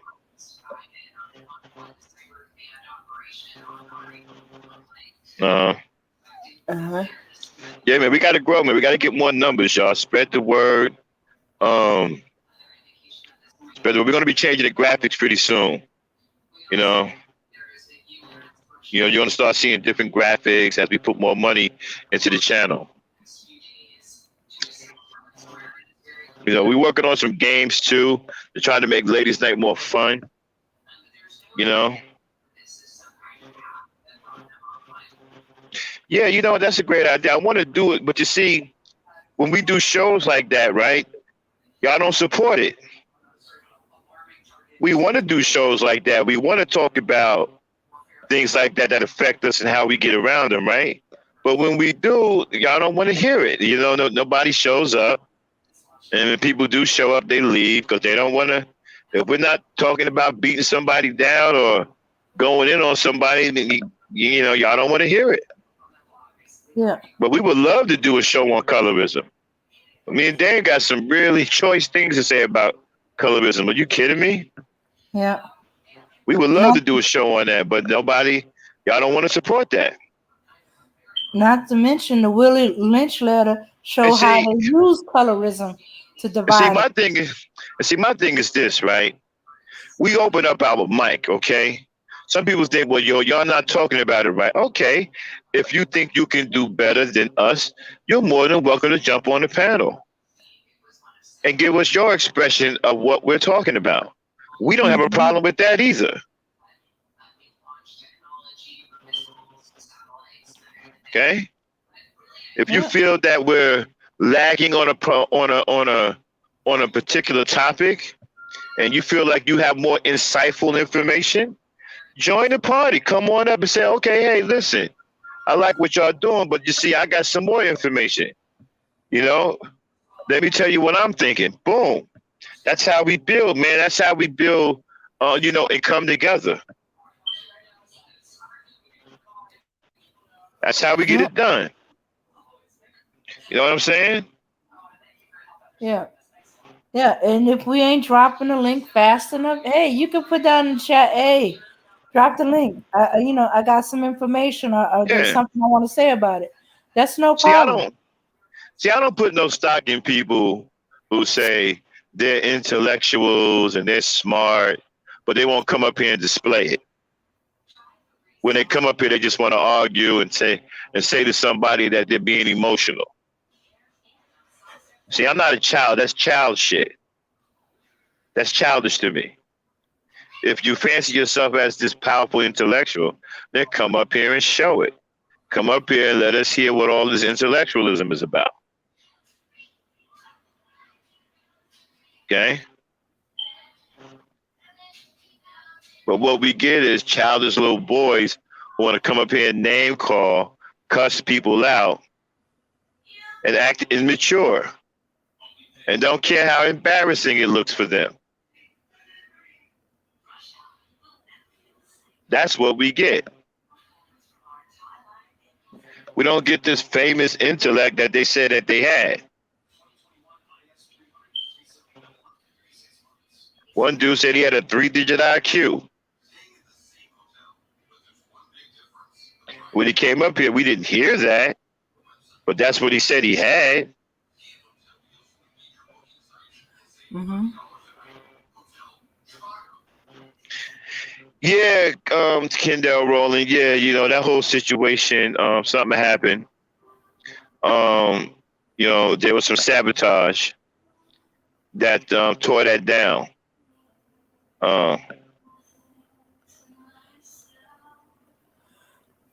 You understand? It's unfortunate, but like I said, our biggest opposition here on YouTube hasn't been white people. It's been black people. Mm-hmm. We've had black people stab us in the back, stab us in the front, stab us in the face, infiltrated us, lied to us, led us on, jacked us, all kinds of stuff. Set us up. All this came from black folk. But do you hear me and Dan get up here hating black people? No. We love our black folks. And we're not going to let cats like that stop us from loving our people and trying to help our people. We ain't weak like that.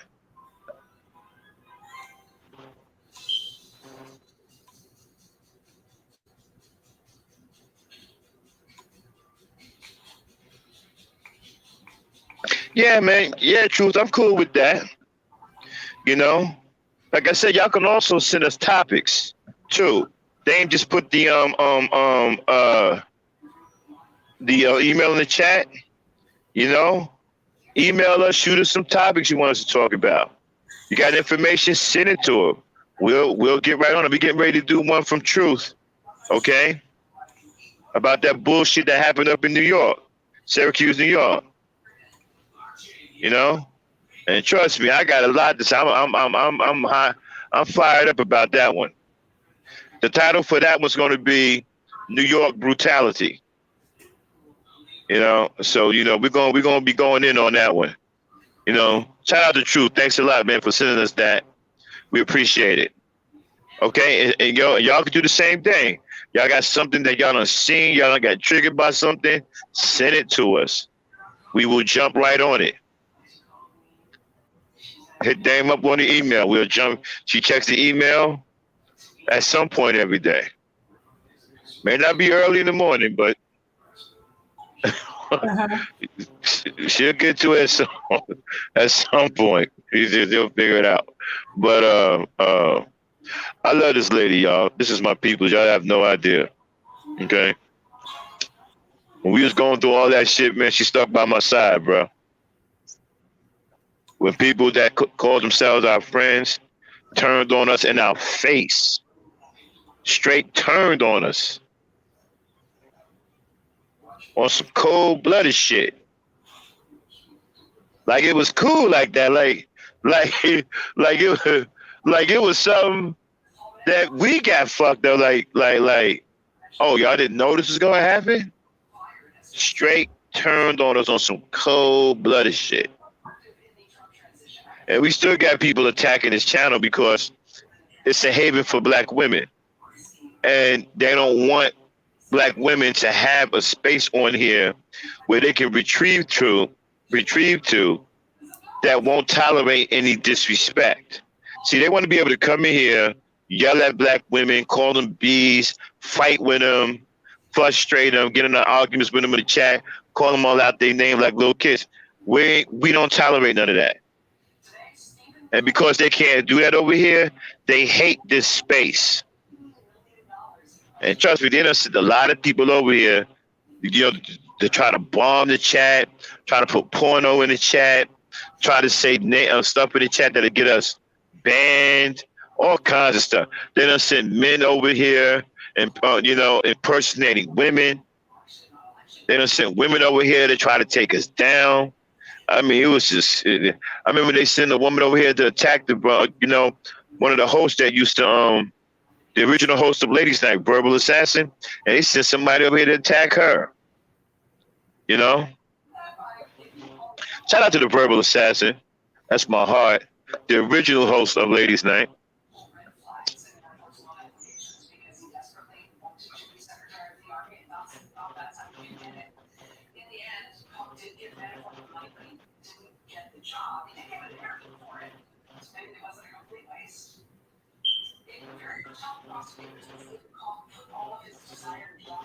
Oh, wait a minute. Hey, True. You said every time you try to recommend. Hey, Dan, you hear what Truth is saying? You see what Truth Yeah. is saying? Yeah. Really, Truth? It's getting in? Or deleted. So I have to separate into different comment. I managed to get 10 people. Okay. Hold on.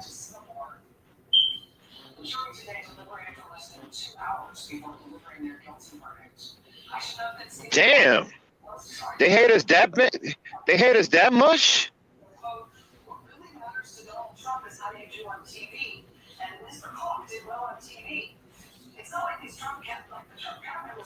Damn, what are we doing that they hate us that damn much? Are they mad because we're not phony over here?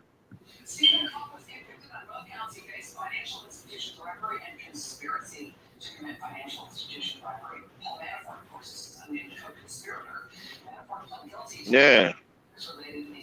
Wow. Yeah, man, we got Shadow Man. We used to really, really bring it out raw, but we're trying to change it. You know,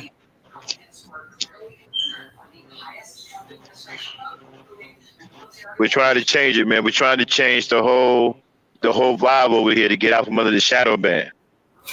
You know, that's why I've been trying to keep gangster talk on hiatus, because gangster talk is what they really don't like. The YouTube hates gangster talk. You know,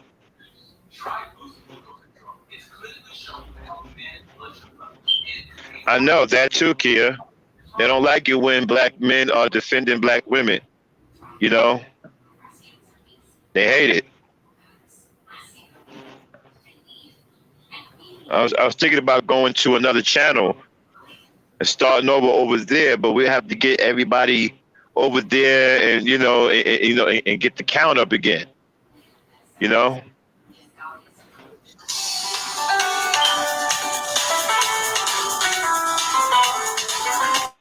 Yeah, they shadow banning us, man, because you know they don't want us. They don't want us protecting black women, man. They don't want us saying.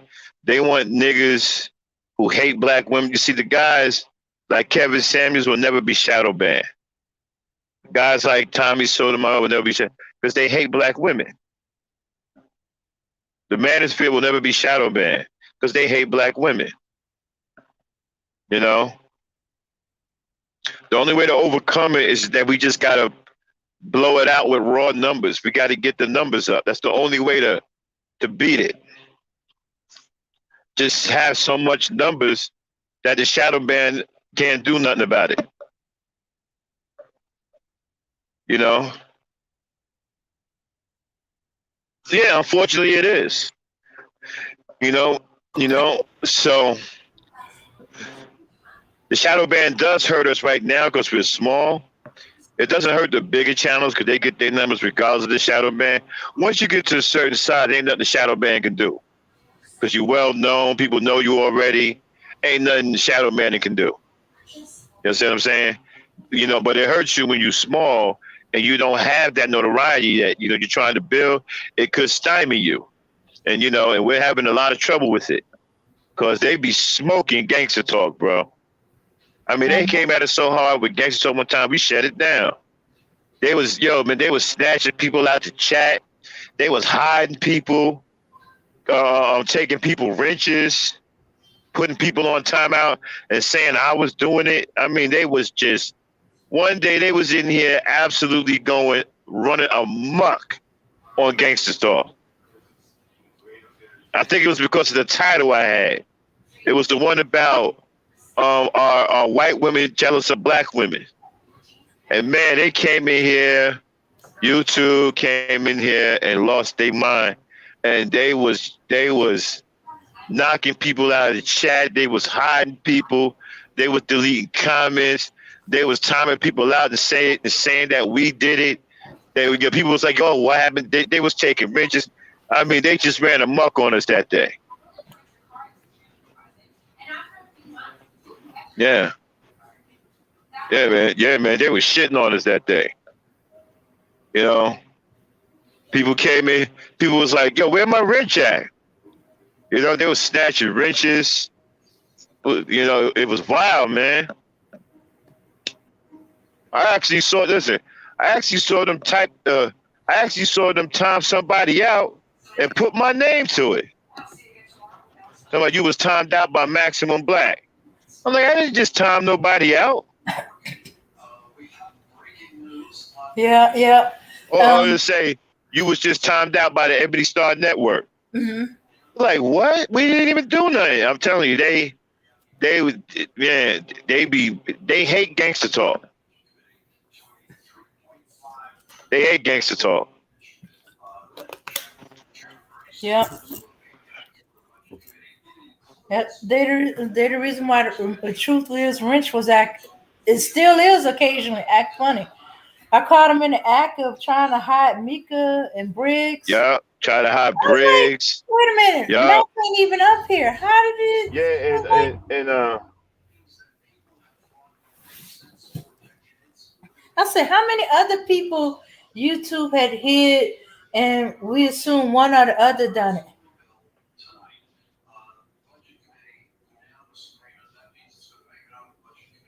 We have to go back and unhide them.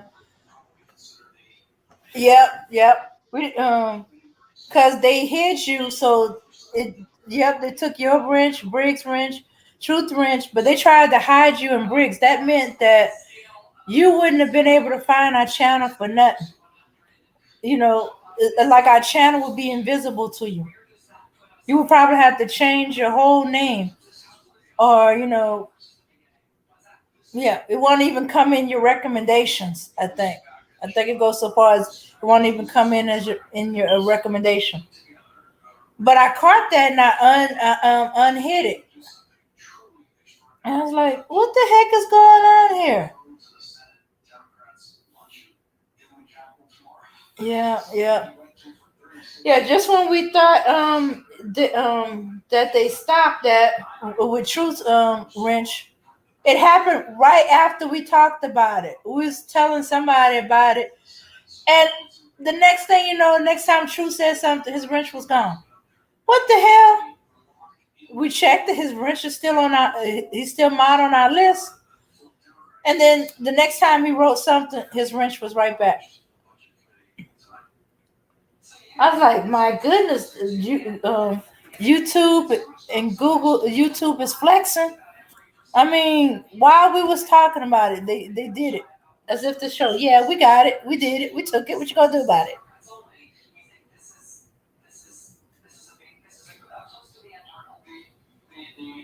Yeah, and then we seen them. People couldn't post links for a while. I couldn't post link. None of the mods could post any links. Even took Mac's link away. Like, what the heck is going on here? Oh, speak of the devil. There it is.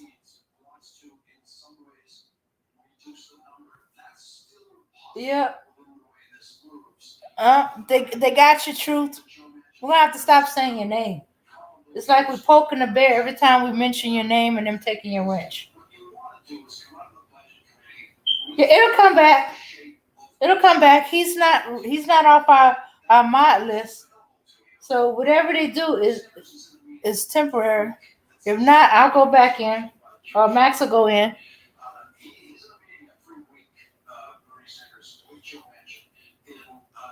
It's not like we're lying.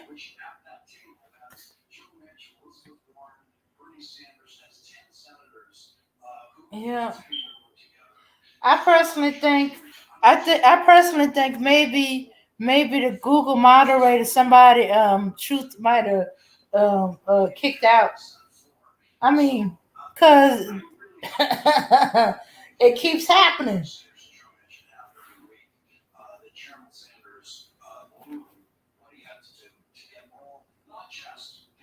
Yeah, it used to say stuff like hidden, timed out by Google Mod.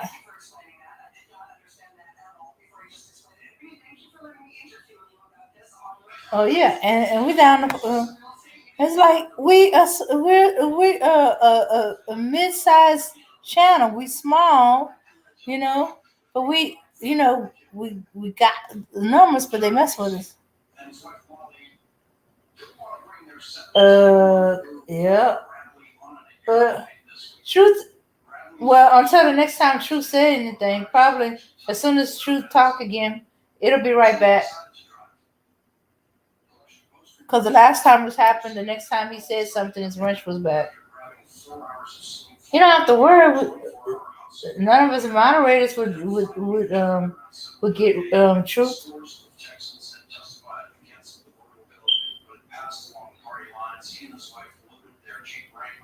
Nah, they would have been got Truth further back because Truth was saying something to Samuels when he first got about Samuel when he first got here.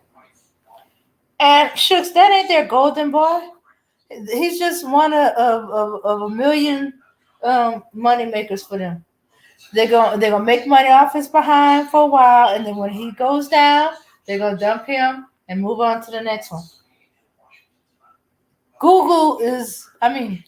YouTube is more about money.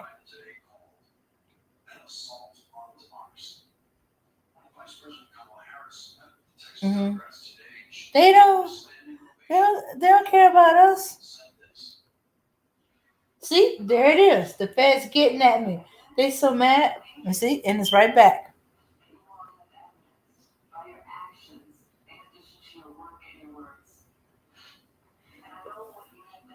Yeah, yeah, yeah. In fact, I used to yell at the moderators.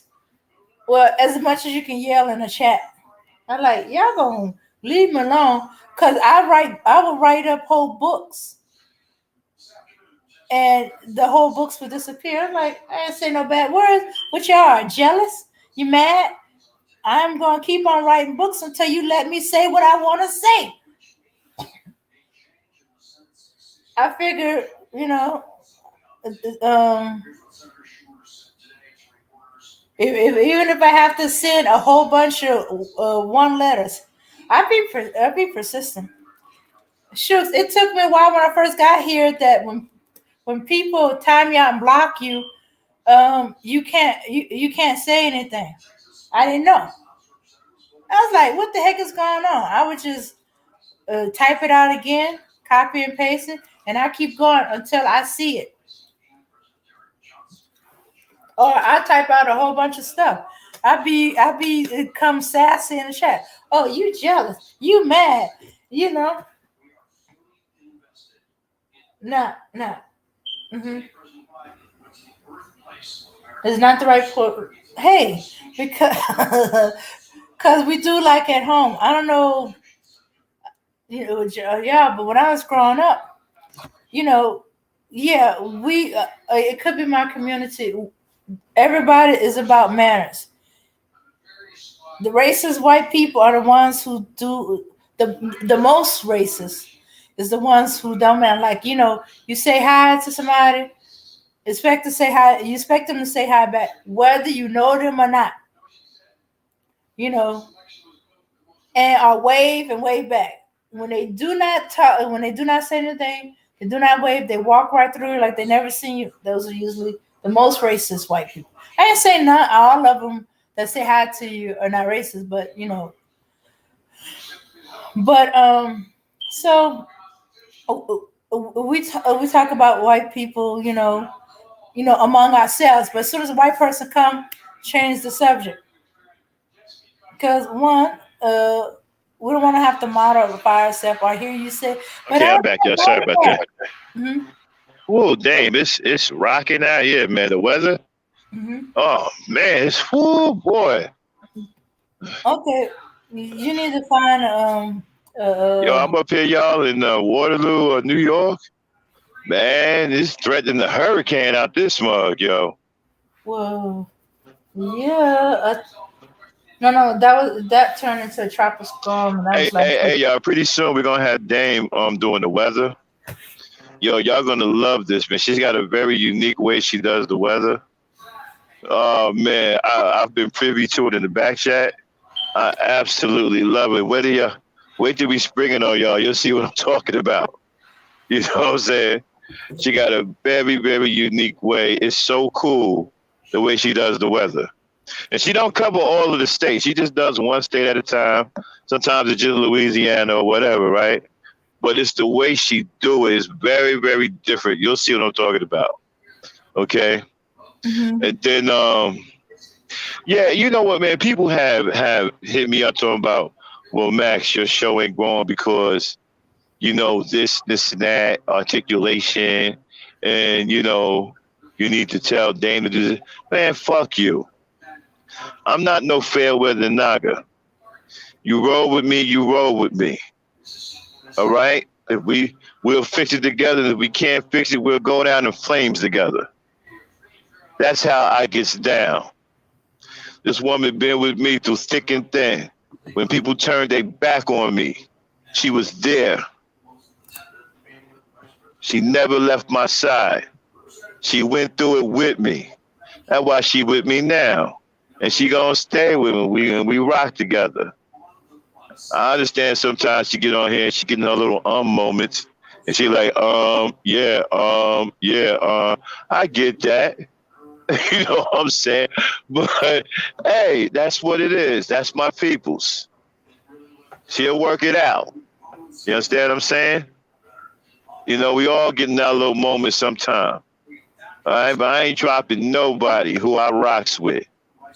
Like I said, if we can't get it fixed together, we'll go down in flames together. All right, so all of y'all talking crazy, you can kiss my ass.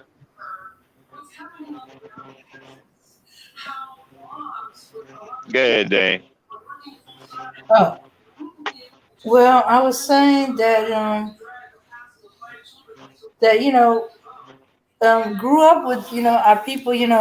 We talk among ourselves. We talk all the truth about the white people, everything from how you dealing with they work with them and all the negatives and don't trust them. Okay, yeah, they smile on your face, but Thanks a lot, Key. I appreciate that. It was strong people like you, Truth, and now, Kendall. Well, Kendall been our peeps here too. Kendall Briggs, our new sister who just joined us, Charlene.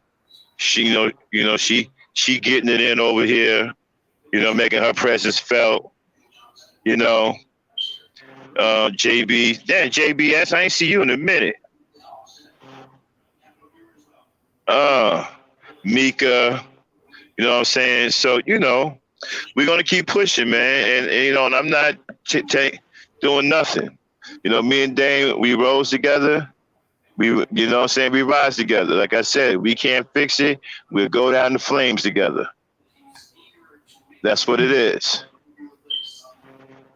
Y'all got me fucked up. no, I Rosie. don't know, Razi. I don't think he's here. Hmm. If he was here, he would have said something in the chat. But if he watching in the closet, Pooh Bear, Razi wants to debate you. He on the Every Star Network. We cool with it. Well, not all of us. Kaya is against it, but hopefully she'll come around. But we don't poo-poo what our black women say. We always take into heavy, heavy account what our black women say over here. After all, this channel is for them. You know, so we'll see how the women feel.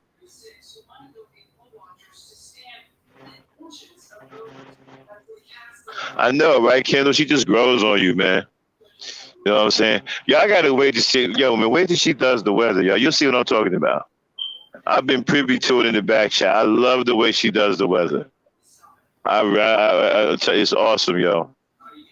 And the way she does, it's so funny because she just damn right, and she's just moseying on through the weather. You know what I'm saying? You see what I'm talking about when y'all hear her do the weather? It's something else.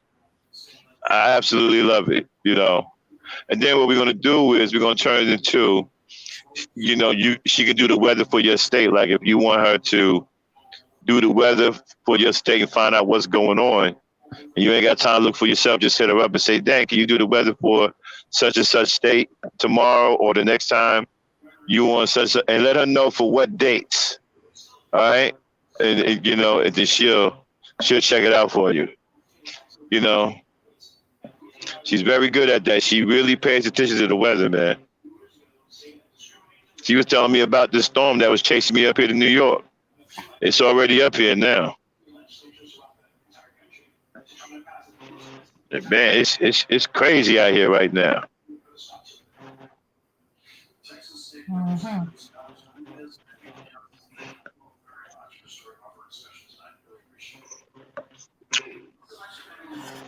All right. Yo, they be in. I mean, she be telling me, right?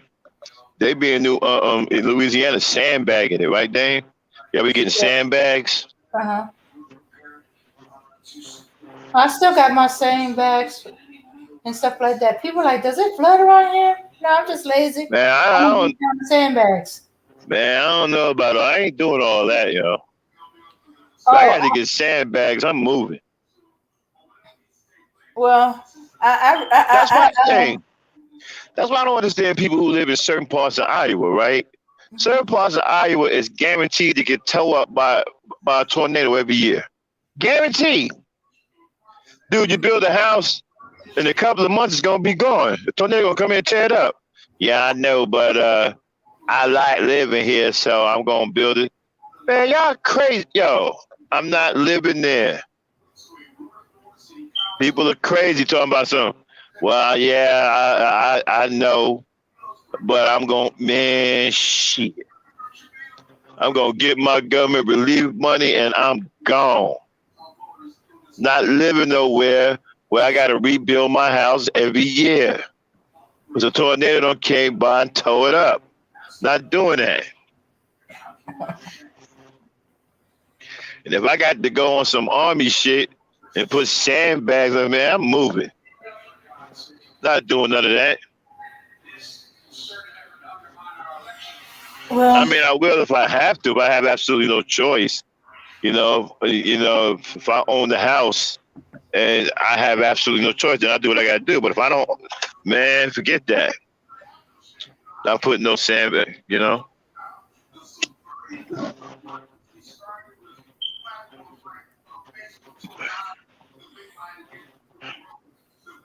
mm, yeah, well, they used to have a Exactly. sandbag. Hey, check out what Kia said. We throwing hands with y'all too, Kia. uh, We feel the same way about y'all. We ready to throw hands.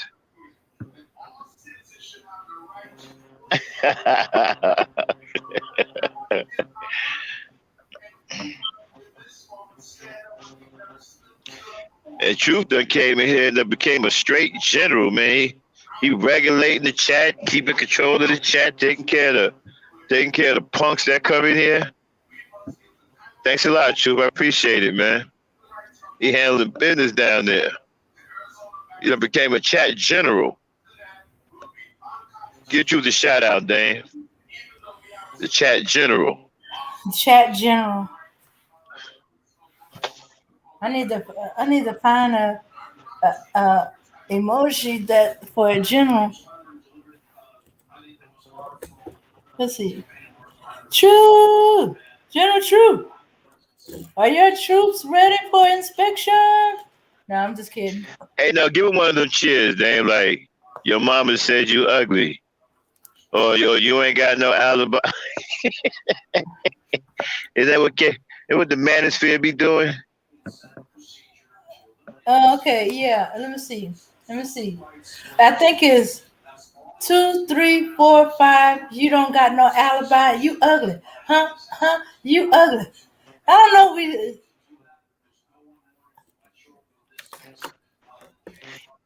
Your Hey, mama don't bring for says you ugly. Appreciate it, fam. I don't need any accolades. It is what it is. you the man though, true. Wrong We 100. we appreciate you, brother. You know, you the man. You know, came in here and started handling business, man. And I appreciate what you do, man. Keeping these trolls out of here, jumping on these punks when they come in here. I appreciate that. Because a lot of times I don't pay attention to the chat because I be talking, you know, and sometimes they try to get away with shit. But with a brother like you in the chat, I appreciate it.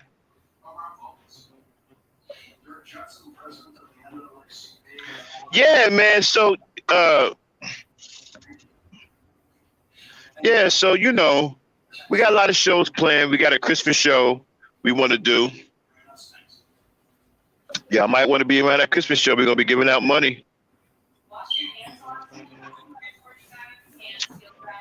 Make sure you mark that on your calendar. I'm gonna be feeling gracious that day. Christmas Eve show. We're gonna be giving out money. I don't know how much yet, but I might give away at least $100.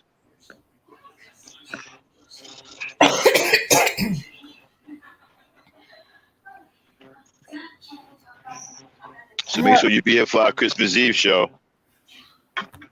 Not Okay. gonna.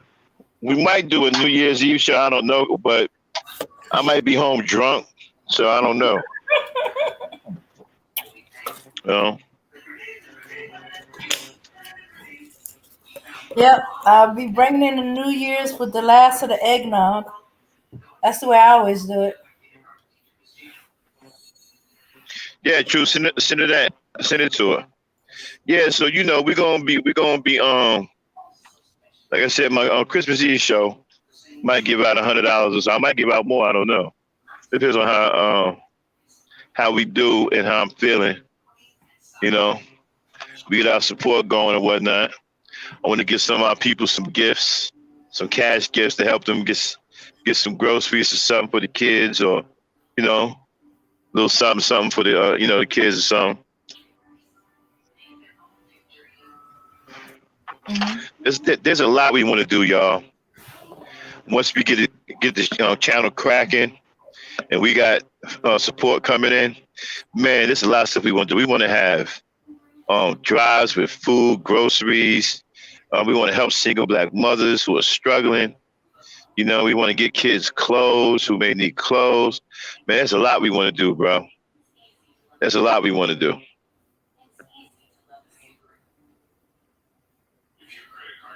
Definitely help our single mothers out who are struggling, with their kids. Man, they may need some money for groceries. They may need some clothes for their kids, for school, some, you know.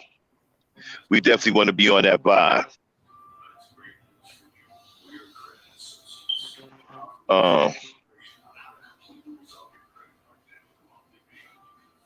we also want to have me, I want to have something for pregnant black mothers. Then you can tell you how I feel about pregnant black mothers. They're very precious to me. And I want to do something for them, especially with their health, because they don't get our black women who give birth to children don't get diagnosed with postpartum depression. They don't have the care that Becky has. So our women go home and maybe suffer from postpartum depression and don't even know it. Our women give birth, they push them out the hospital ASAP. They don't even check them for anything. But that Becky got all that care over there. We got to get more medical care for our pregnant black women. That's our job as black men, brothers. We got to help our own women. We can't sit here and rely on other races of men to have our black women's interests at heart. We have to be the one to have our black women's best interests at heart. Us. We got to get them better medical care. The Chinese man ain't got to do it. The white man ain't got to do it. The black man's got to do it. Okay.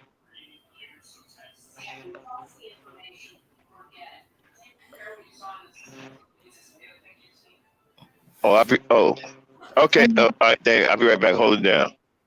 Okay. Yeah, black pregnant women get the worst treatment.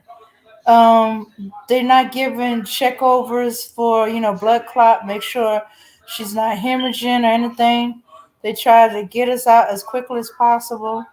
And when we telling them things are wrong, when black women are telling the doctor something is wrong, something is off, they blow it off.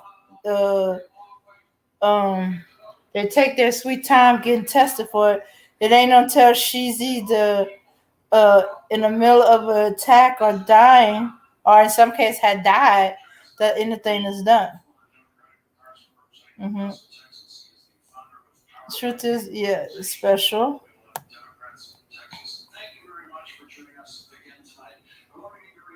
Yeah, feed the family first. Yeah, so shoots. Max, long, um, long time ago, Ingo, he wants a facility for for pregnant black women. He wants it where there's a place she can go. She don't have to worry about anything. Um, pretty much could live there. Pretty much live there, and make sure she's taking care of health. She don't be under stress. Um, you know, cater it to what her situation is. Shoots. Even go so far if her man is stressing her out, because Max believe it, and there's back it up that you know if a woman is harder on black women when they're under stress, hard on them and the baby. The less stress they have, the better. So if they don't have to worry about rent, they don't have to worry about their other kids, and they're stress free, they'll have a better pregnancy and birth. Then we're making sure that that all the checks that need to be done for women after they give birth, and then carry on to after she go birth and go home. Make sure she's checked up on her and the baby's in good health, and it is big and wide reaching. I can't even think about all the stuff that he wants to do for our black mothers, you know, especially our pregnant black women. He don't even want them to work. He wants it so they don't have to work, which is a stress in itself. You know, all during their pregnancy. hmm Shoots, and probably a few years afterwards. But as I said, it's a long term project. It's a big one. Because how many times we know of or seen things on the news where black woman has died because of a pulmonary embolism, or she hemorrhaged, or she had a stroke because of a blood clot, uh, um, doing damage to her brain, and she outright died. There was I believe it was last year. There was a woman. Oh, her mother-in-law is famous. Judge Toller. I think she's a TV judge. Judge Toller. Her daughter-in-law died like that. You know. They, the woman's husband was telling the doctor something's wrong. The woman was selling afraid, and they kept telling him something's wrong. You need to check. Doctors kept putting it off, saying, "Okay, we're gonna arrange for this," and never happened. It wasn't until the woman was hemorrhaging, and it looked like by that time it was too late, and they rushed her and tried to do emergency surgery, and she ended up dying on the table. And it could have been avoided if they had checked her over properly after the surgery. If when when the woman and her husband mentioned there's some problem, something is wrong, that they did what they said they was gonna do. I think it was an MRI they was gonna do or something. They could have caught it. hmm She shouldn't have died, and there's many of black mothers that shouldn't have died.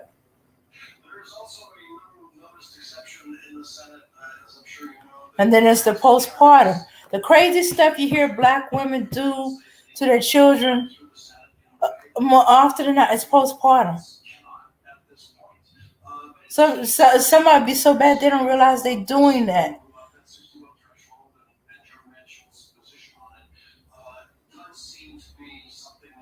hmm So being checked for postpartum, being diagnosed.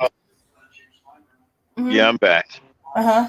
I've been checking and looking around for places where I can have this facility, but hmm so far the front runner is Africa, but Africa is so far away.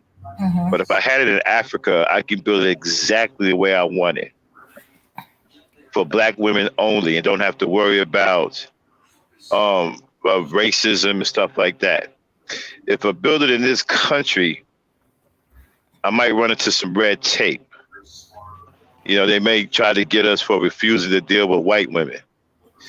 So I'm looking around for where can I build this thing to where it won't be far for black women to travel, and so they can get there safely. Africa would be the prime choice, but Africa is too far away. So I have to think about how I can get it done over here, and it'd be for bless you, and it'd be for black women only, and we don't have to deal with a bunch of BS about you're a racist and you being a bigot and all that. No, we just caring about our women. hmm And yeah, I wanted to where it's a facility that caters to black pregnant mothers.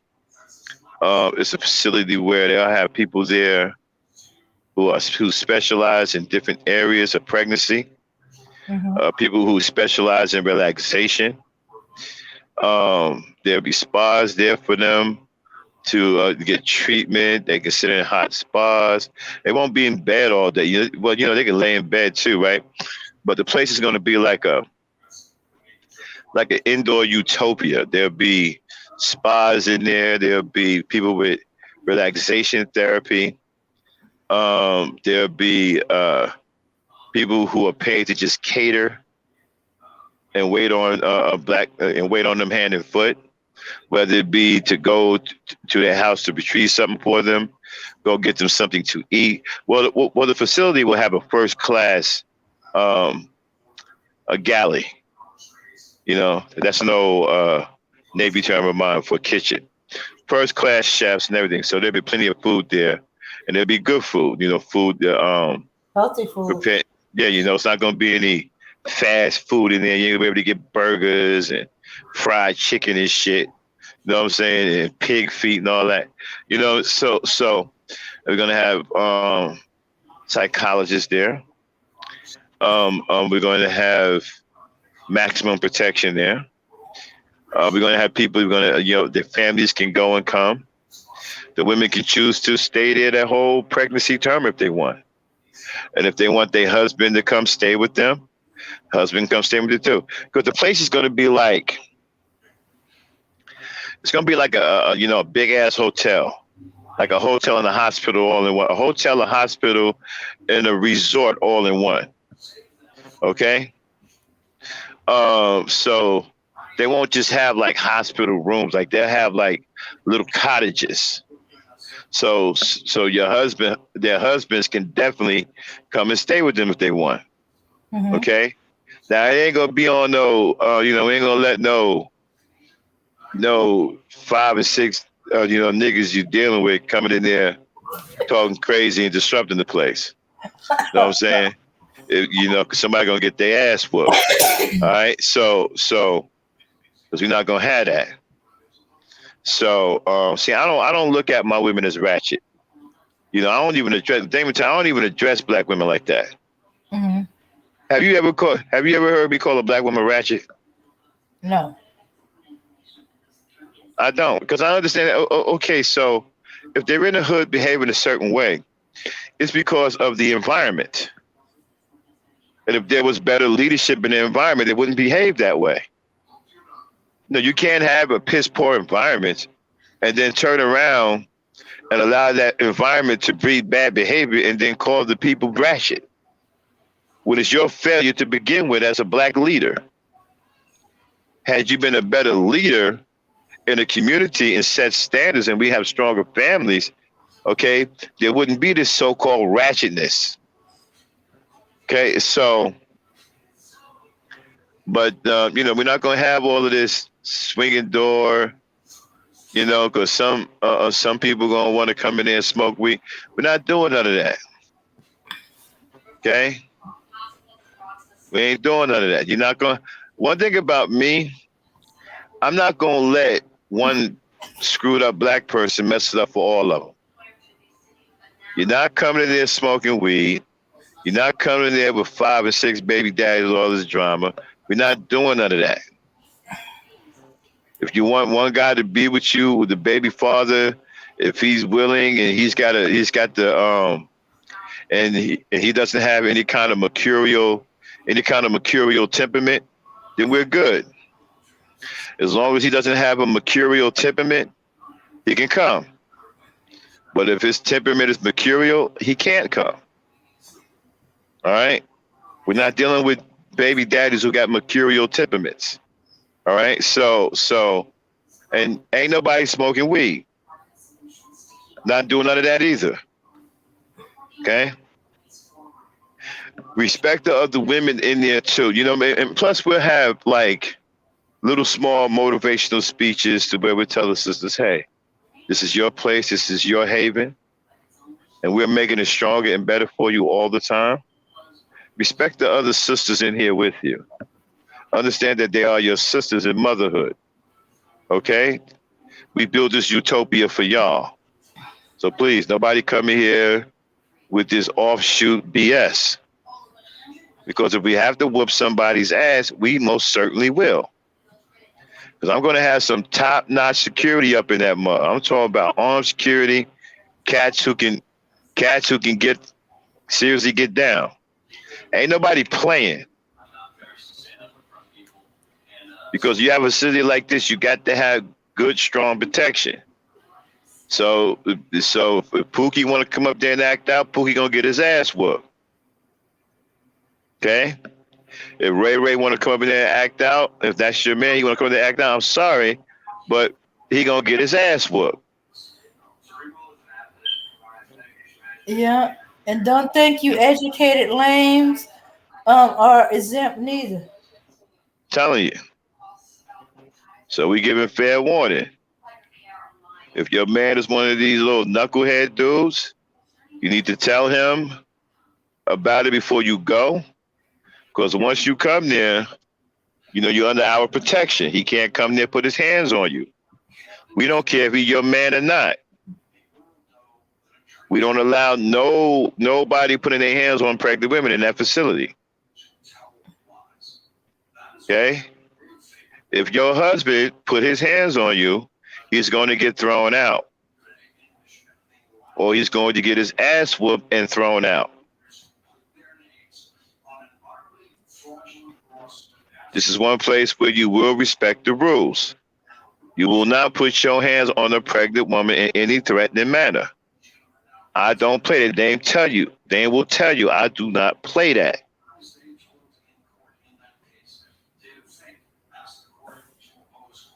Okay? This ain't a place where people going to be fighting pregnant mothers, throwing pregnant mothers down the steps. Nah, we're not doing none of that. And we're not letting none of that happen.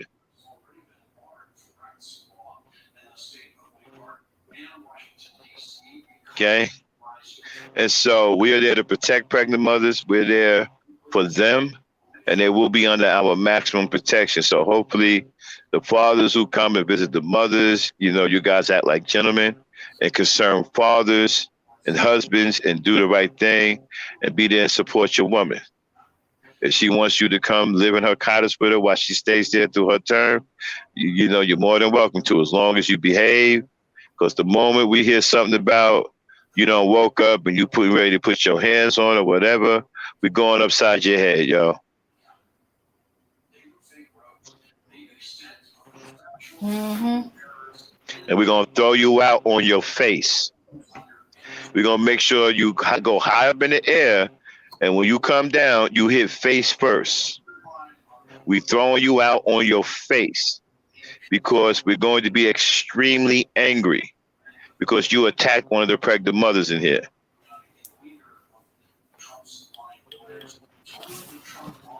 Okay, so we're going to throw you out on your face.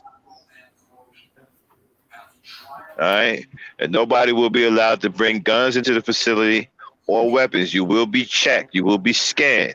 You will not bring any gats, any pipes, any knives, razors, none of that. We ain't having none of it.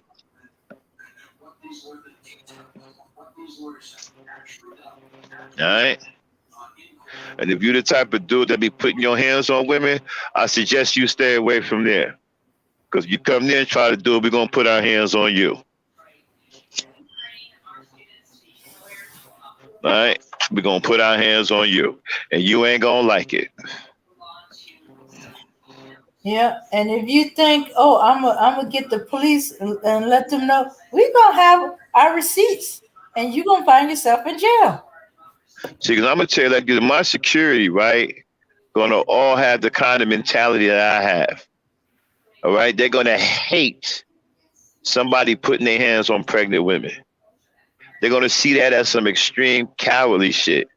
So when you come up there on some shit like that, they're gonna be extremely angry. And you're going to get your ass whooped. There's no ifs, ands, buts about it.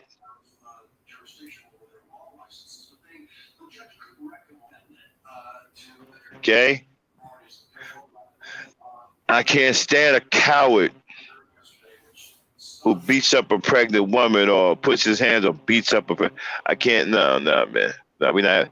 That's one of the reasons why I want to build this facility, to protect our pregnant women from shit like that. And we're also going to have some back cottages that I call the back nine for some sisters, man, you know, who are struggling, who, maybe can't go home to an abusive husband. And we're going to let them stay in the back nines cottages, with their newborn baby. And we will have mad security back there. And she can stay back there as long as she wants to get it. We're going to help her get on her feet. We're going to have people back there helping her. Whether we're trying to get her out of an abusive relationship, we're going to have professional people back there and everything, in case, she can't go home after she get birth because her man is abusive and beating on her. All she got to do is let us know. And we'll take it from there. We will protect her. We will give her a place to stay. We will protect her and her child until we can get her some more legal help, until we can get things settled up for her. Okay? And we're going to have a perimeter. So it ain't going to be no dudes rolling up on that facility going on a shooting spree. We're going to have a block perimeter that you got to get past. And we're going to have a block perimeter behind that.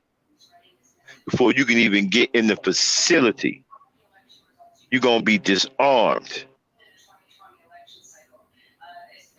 You're not coming up in there acting a fool. I'm telling you that right now. It ain't happening. There's going to be a lot of ex-military over there guarding that place. And you will be disarmed before you even get even close to the building.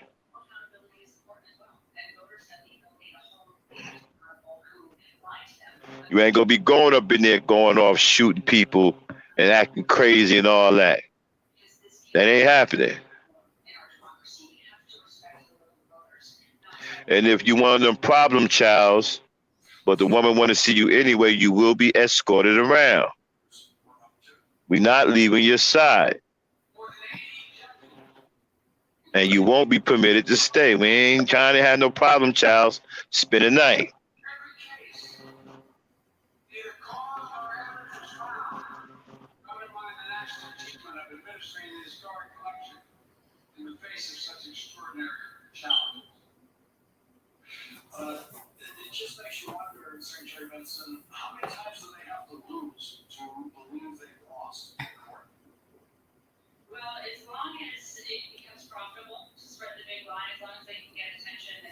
All right.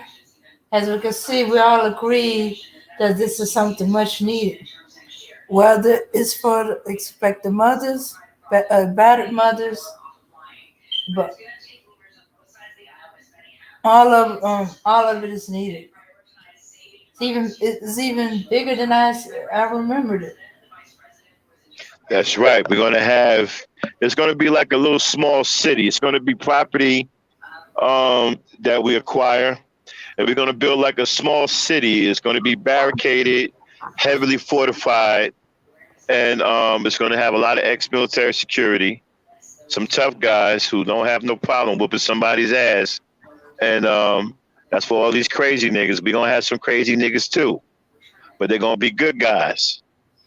Okay, like my man said in Black Sisters Revenge.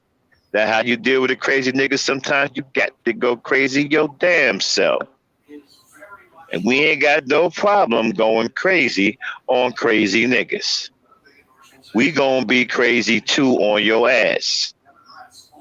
You understand? We gonna protect them women with our very lives. And it's gonna be like it's gonna be like a city. We're gonna have cottages.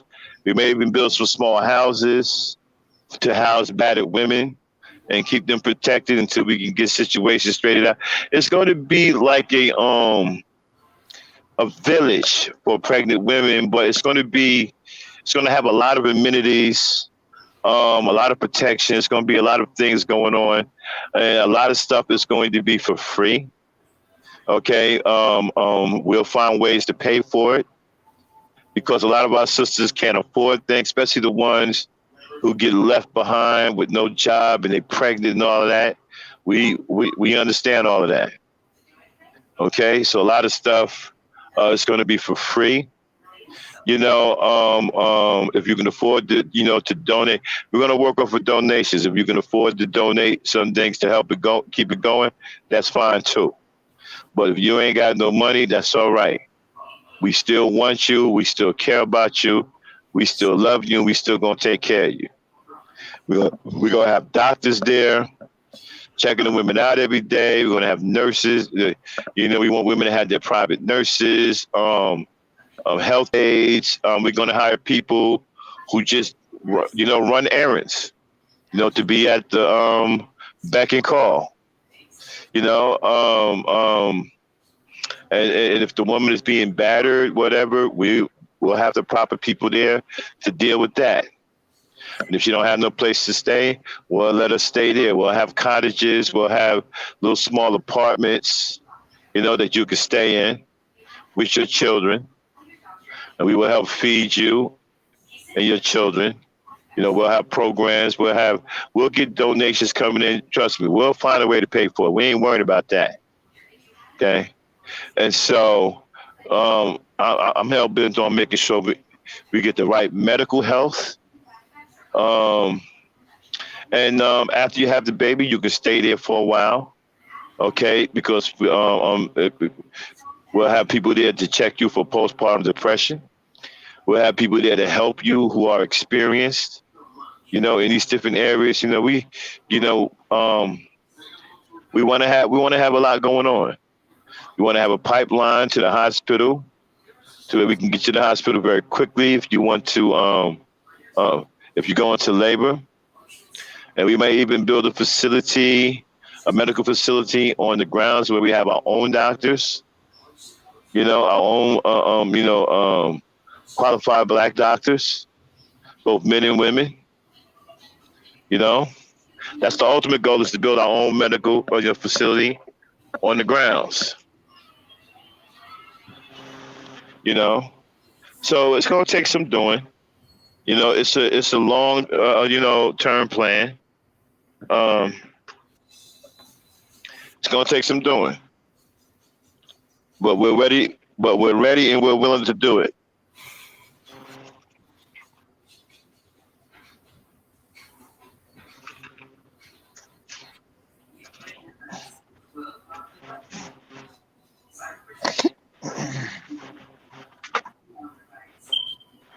Hmm. Let's see. My bad, then I'm over Okay. here. Okay. I'm occupied right now. I'm doing something. All right. I'm down to support anywhere I can. Thanks, highly favored. Um. Yeah, yeah. We'll get it going. We'll get it cracking. At some point, it's gonna take some time. You know, it's gonna take some time. Once we get the project started, I figure it's gonna take about 5 years to bring it into fruition because we're gonna have to acquire a decent sized amount of land. You know, Mhm. and we're gonna keep acquiring land as we're building on it. And once we're ready to open up for business, um, what the hell? Hold on. Business and start bringing in, the first batch of pregnant women, you know, and battered women. I'm telling you, man, and sisters, we're gonna let the sisters know. Look, this is for you, because we love you and we care about you. But here's the deal: if you got some old crazy naga that like putting his hands on you, he can't come here because he gonna get hands put on him. Okay, can't come here. All right, because he gonna fuck around and get his ass whooped.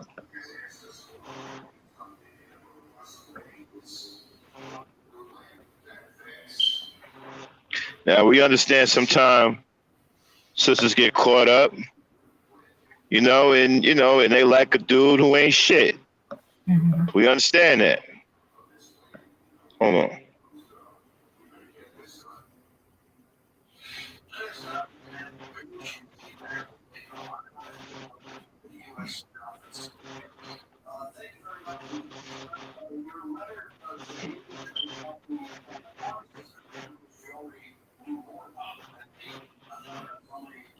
Okay, I guess that's the end of that. Oh, we're going through a storm. Okay. Let's see. Grant money, fundraiser, etc. I don't know about grant money because we kind of being a one-sided facility. You know, they're gonna try to dictate who we bring in. Yeah, we don't want nobody telling us what to do. You know, we don't mind people helping out, but we're not going to deviate. This is for our women. We're not trying to turn it into an all lives matter affair. Our black women lives matter, and that's the way we want to keep it. We ain't trying to get no Becky's in there or none of that. You know, I know that may sound harsh to some people, but it doesn't to us because people have facilities every day in our face where they deal with their own kind and don't give a shit about us. Okay? And they don't have no remorse about it. Trust me. They'll let us die. Mm-hmm. And have in some cases. It's, if one happens to show up, we'll turn them over to the nearest other facility. Hospitals do it all Right. the And time. right. And and so we want something for pregnant black women, a specialty facility. And like I said, we want to, it's not going to be a shut in facility like you'll just be bedridden. No, it'll be like a neighborhood. You'll be able to come out, walk around, enjoy the hot springs, the spas, a lot of the relaxation therapy, counseling. We're going to put like some entertainment on there for you, a movie theater or something. You know, they might have a few people come there do some shows for y'all. You know what I mean? You don't have to worry about working. You know, we'll take care of you. You know,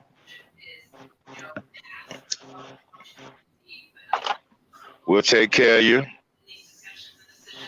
And we really don't want you working while you're pregnant. We just want you to be just a pregnant woman, just carrying her baby to term. We want to make sure everything is nice for you, that you get the proper care and treatment and health treatment that you need. You know, all we just ask you is to show up with the baby in stomach and we'll take it from there. You don't have to worry about food, clothing, none of that stuff. You know, we'll have allotments for you. You want to purchase some clothing. You know, we'll have someone purchase clothing for you, specialty meals. You know, we'll have your meals always brought to you, specially prepared for you. You know, you won't have to do anything, but just relax, enjoy the facility, get your checkups every day, because you're going to be we're going to have people check on you every day. Every doctor will come by and check on you every day. You don't have to even get up to go to the facility. The doctor will come to you.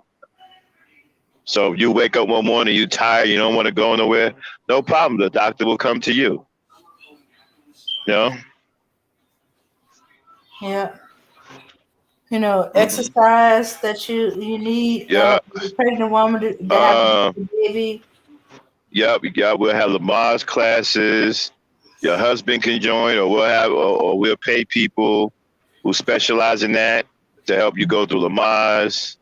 You know, and it's going to be a stress-free environment. Mm-hmm. You understand what I'm saying? And we want to make it stress-free and enjoyable, so the women can be in good spirits. Because we understand when you're pregnant, you go through a lot of mood swings, you can get mad real easy, stuff like that. So we want to create an environment to where that happens less. It's probably still going to happen because you're pregnant. You see what I'm saying?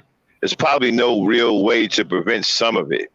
But we figure if we can, you know, make a very relaxed environment for you, or, you know, add some entertainment to make you laugh or something like that, those mood swings will probably be less and less. You know what I mean? Mm-hmm. You know. But what it ain't gonna be, we ain't gonna have nobody in there antagonizing you. Yeah. And you know, and raising your stress level. That ain't going down. And here's another thing that, see, we're going to have a whole set of rules for the women to read. And then those rules like this: if people come visit you, even your loved ones, right? You got to let them know ahead of time that they can't come there and stress you out.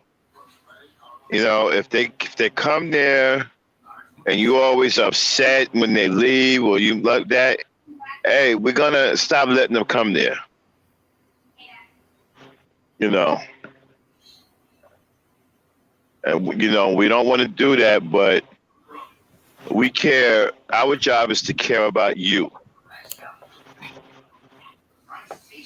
So you're going to have to tell them, look, you come here, you're going to have to be on your P's and Q's.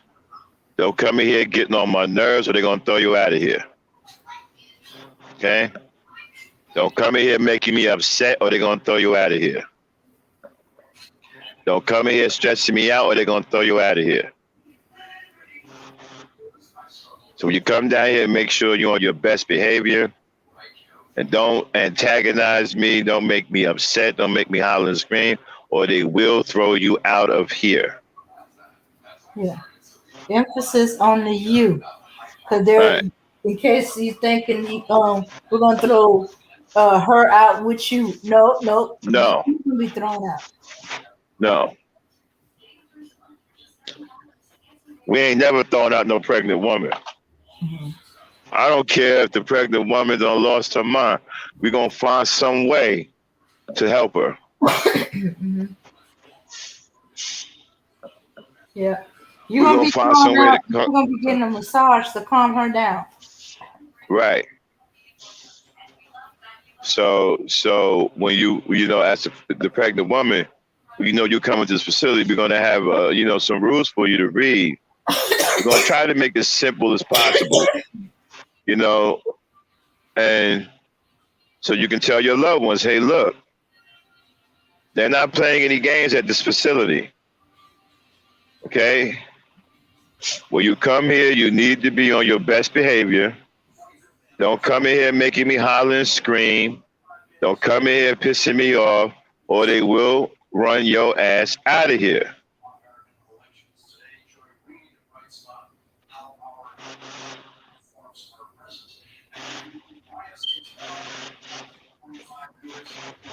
Yeah. Well, oh, wait a minute. We didn't think about another stress. What if she wants her kids with her, and kids can be a bit of a stressor. Well, we're not going to throw the kids out. What we're going to do is we're going to have somebody to help her with the kids.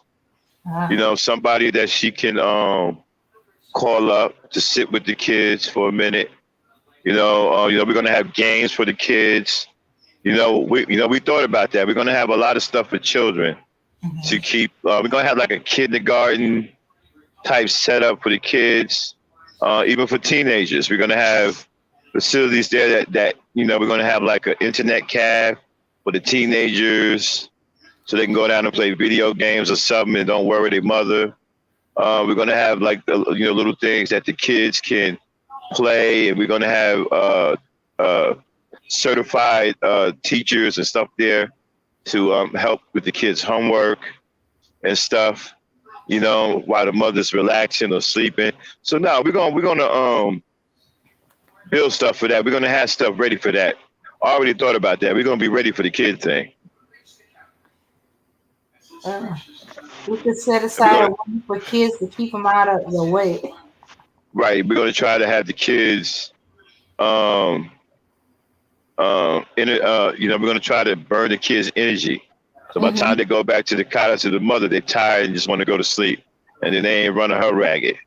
Hmm. You know what I'm saying? Right. You know, and stuff like that. So we thought about all that, and then also uh, things like okay,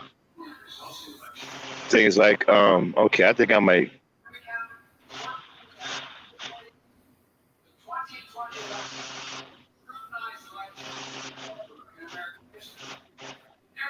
Um, yeah. So where was I? Yeah, so the mother don't get ran ragged and stuff like that.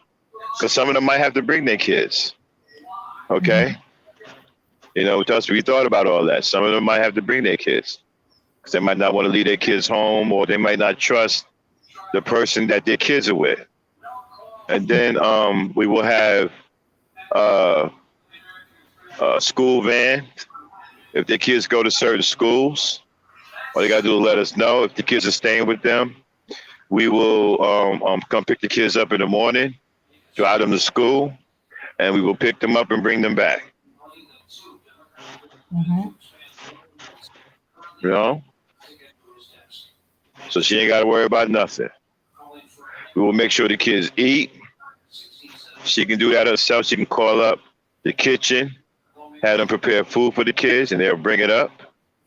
You know, she won't have to cook anything. Whatever she wants, we can prepare it. She can just order food.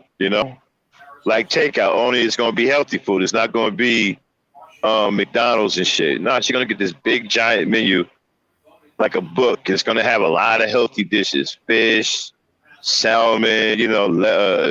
Different kinds of exotic salads, and 100% juices, and all kinds of stuff. It's gonna be a lot she can order from.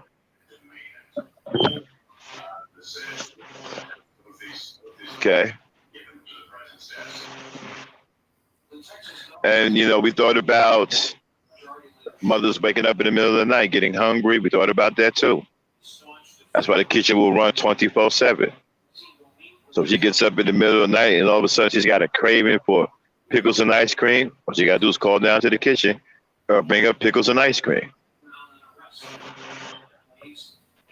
Yeah.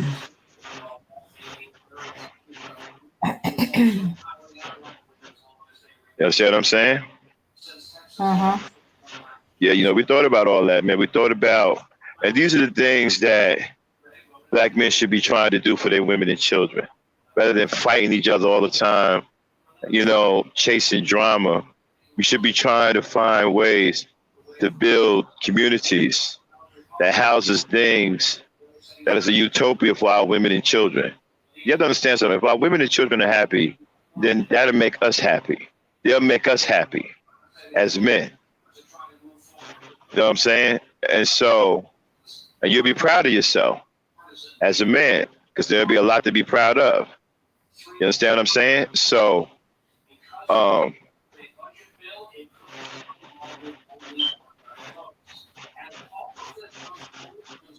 uh, Mm-hmm. so, what was I about to say? Dan, take over for me for a few minutes. I'll be Okay. right back. Yeah, it's gonna be rough for those that for the pregnant women who like their junk food. I guess they can have a healthier version of their junk food. I had a cousin that had a craving for donuts, pizza, fried chicken, all at the same time. Hmm. She didn't have unusual craving. She just had it like, and ice cream, cookies and cream. Well, before cookies and cream came out, what she would do was get Oreos and smash them up in a Ziploc bag with a hammer. Imagine being woke up at 1 o'clock in the morning because she's taking a hammer to a Ziploc bag full of Oreos, and then she mixed it with her ice cream. And then just towards the end of her pregnancy, cookies and cream ice cream came out.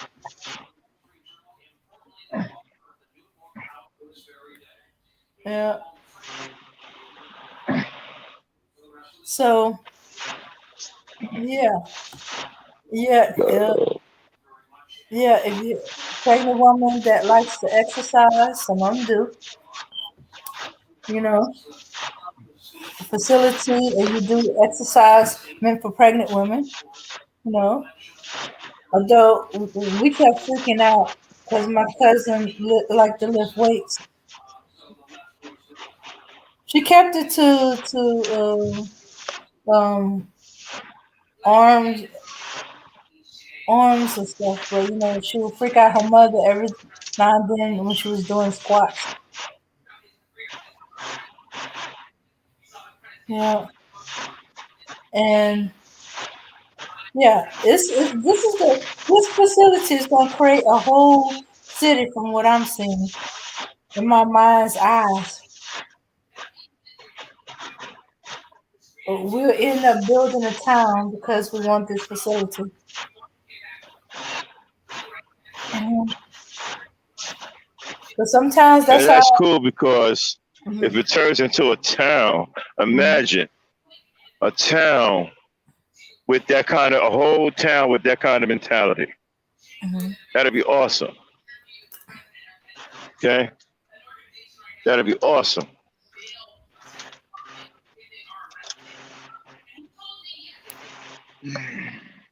Yeah. I'm one of these people that believe that pregnant women can do no wrong. Okay? Because they're with child.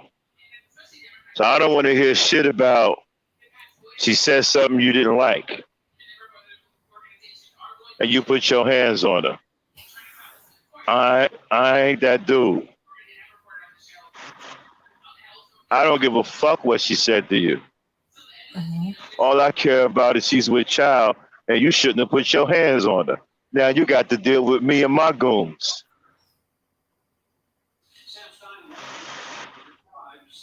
I ain't into that shit. I have people talking about, well, she should have minded. I don't give a fuck about none of that. You should have been arguing with her. She pregnant. You know she going through a lot. You know she going through mood swings. You know she gonna say something because she pregnant. The baby kicking her ass and all that. So yeah, she gonna say shit. Leave her alone. Don't argue with her. Walk away from her. You don't like what she gonna say, then walk away from her. You know, because I'm gonna tell you right now, as far as I'm concerned, ain't nothing she can say that will justify you putting your hands on her. Nothing. I don't give a damn what she said. I don't play that. I ain't one of them niggas. The way I look at it, I'm protecting her life and the baby's life. Okay? You want some weak shit? You want to put your hands on her? Okay? You're going to get handled. And you ain't going to like the way you get handled. I guarantee you. You ain't going to like it.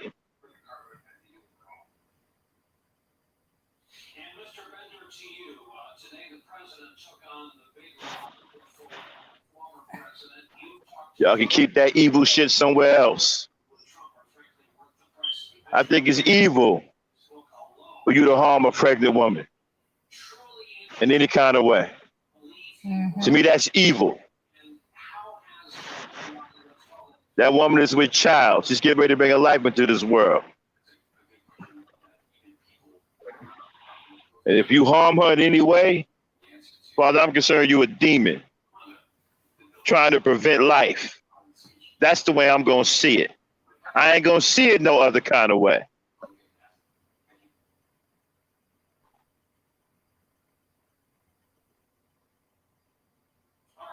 Be right back, Dave. Okay. So this is how. Well, it should be automatic that you see a pregnant woman, you don't touch her. But unfortunately, not every man sees it that way.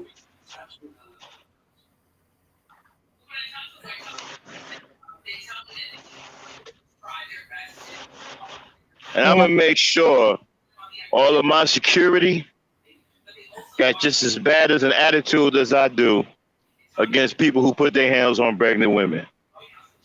I'm going to make sure that they have a bad attitude towards people who put their hands on pregnant women.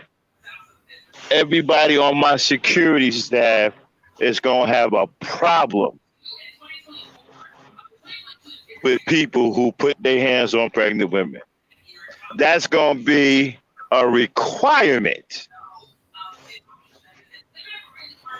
for you to get the job as security there.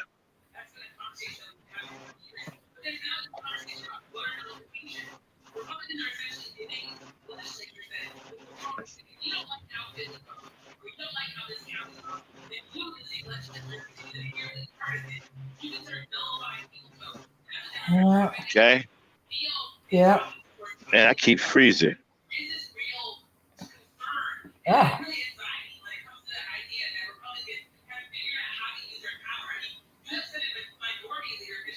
Okay.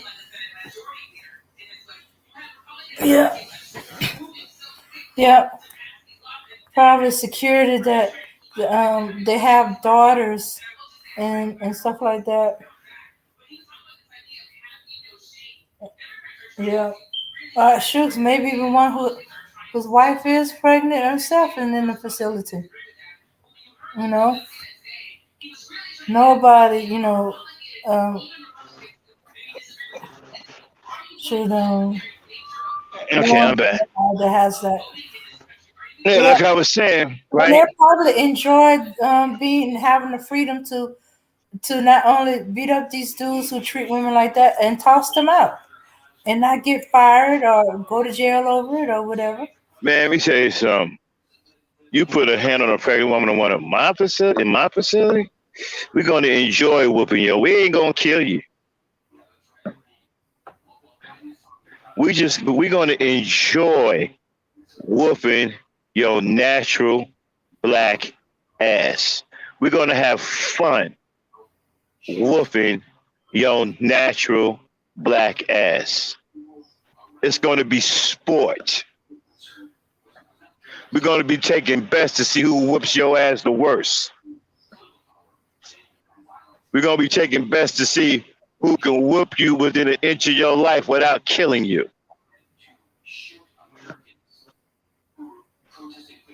Hmm.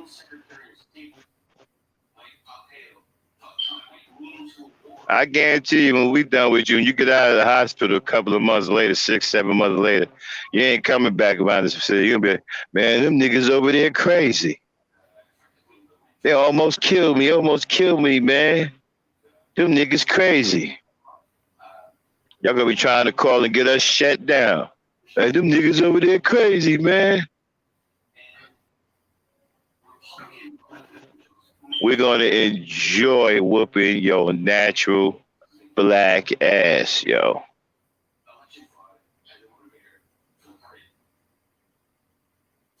For real. So I advise if you one of them motherfuckers, don't come to that facility.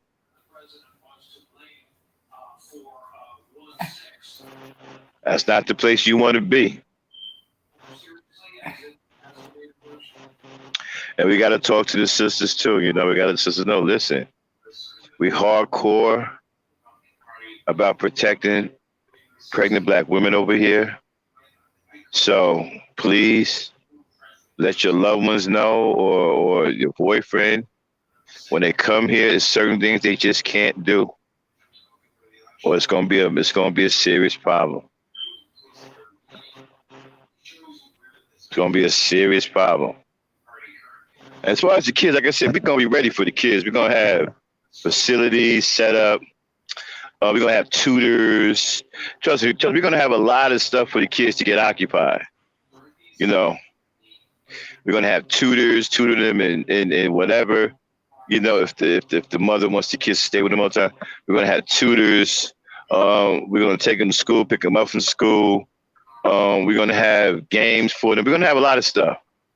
We're gonna have an area where they can play sports, and you know, so we're gonna have a lot of stuff for the kids. We already thought about that. It's gonna be plenty of action for the kids, and then the mother can feel comfortable, you know, in her pregnancy. Her kids are being taken care of. They're there with her. They're being fed. You know, she ain't got to worry about nobody harming them. You know, if she don't want them going to the school, we're gonna have tutors there. They can be tutored. You know, so you know, so we're gonna have a lot of stuff for the kids over here. We already thought about that.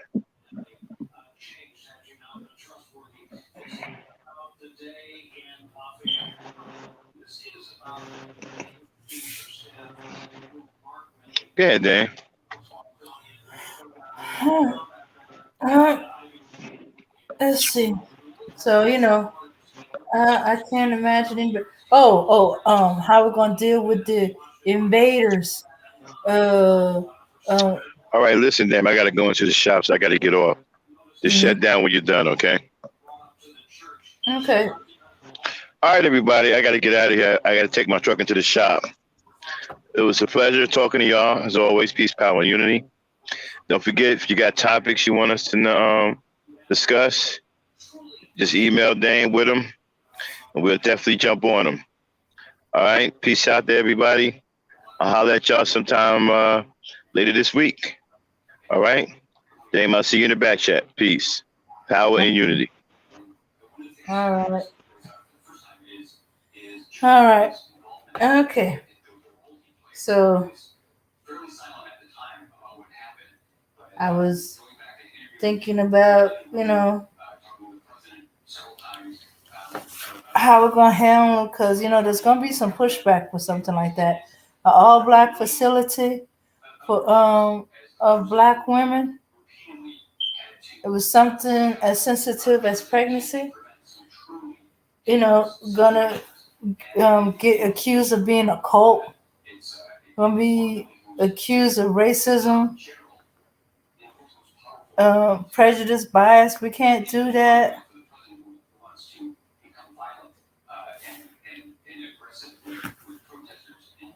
Yeah. Or there's gonna be that confusion. What if you know the swirlers? How do we handle them? And of course, if it's a really good if it's a good facility as we plan it to be, oh, Becky gonna want to be in on it. She's gonna want to be pampered and treated, and think it's her due. I can't have it. She'll try to tear it down. Hmm. Yeah, but that's a whole nother topic. Anyway, y'all, I'm gonna call it a night.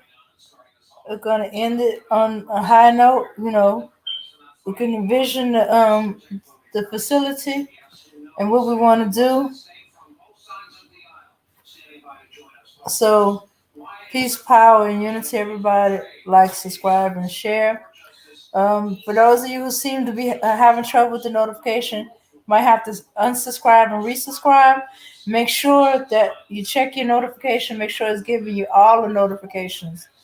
Yeah, make sure it's saying all, so you get them all.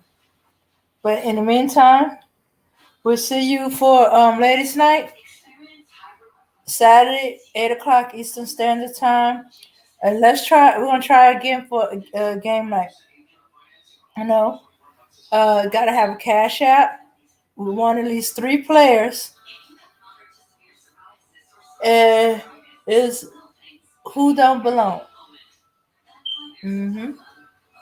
Yeah, and for those who aren't participate, oh, and you got to come up on the panel. Prepare to come up on the panel and do the game. The chat was just us doing it in the chat was just practice. You know, just to see how everybody like it. Was it a good game? Was it too easy? Was it too hard? But so you gotta prepare to come up on the panel.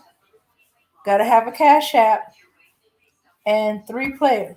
We're doing the first 3 players. So if you're not here when we do it, oh, and for the chat, you cannot give out the answers. You know, that's for the players to give out the answers. Don't be in the chat. You keep the thought to yourself until they answer. Once they give the answer, you can put your answer out all you want. You know. Okay? All right then.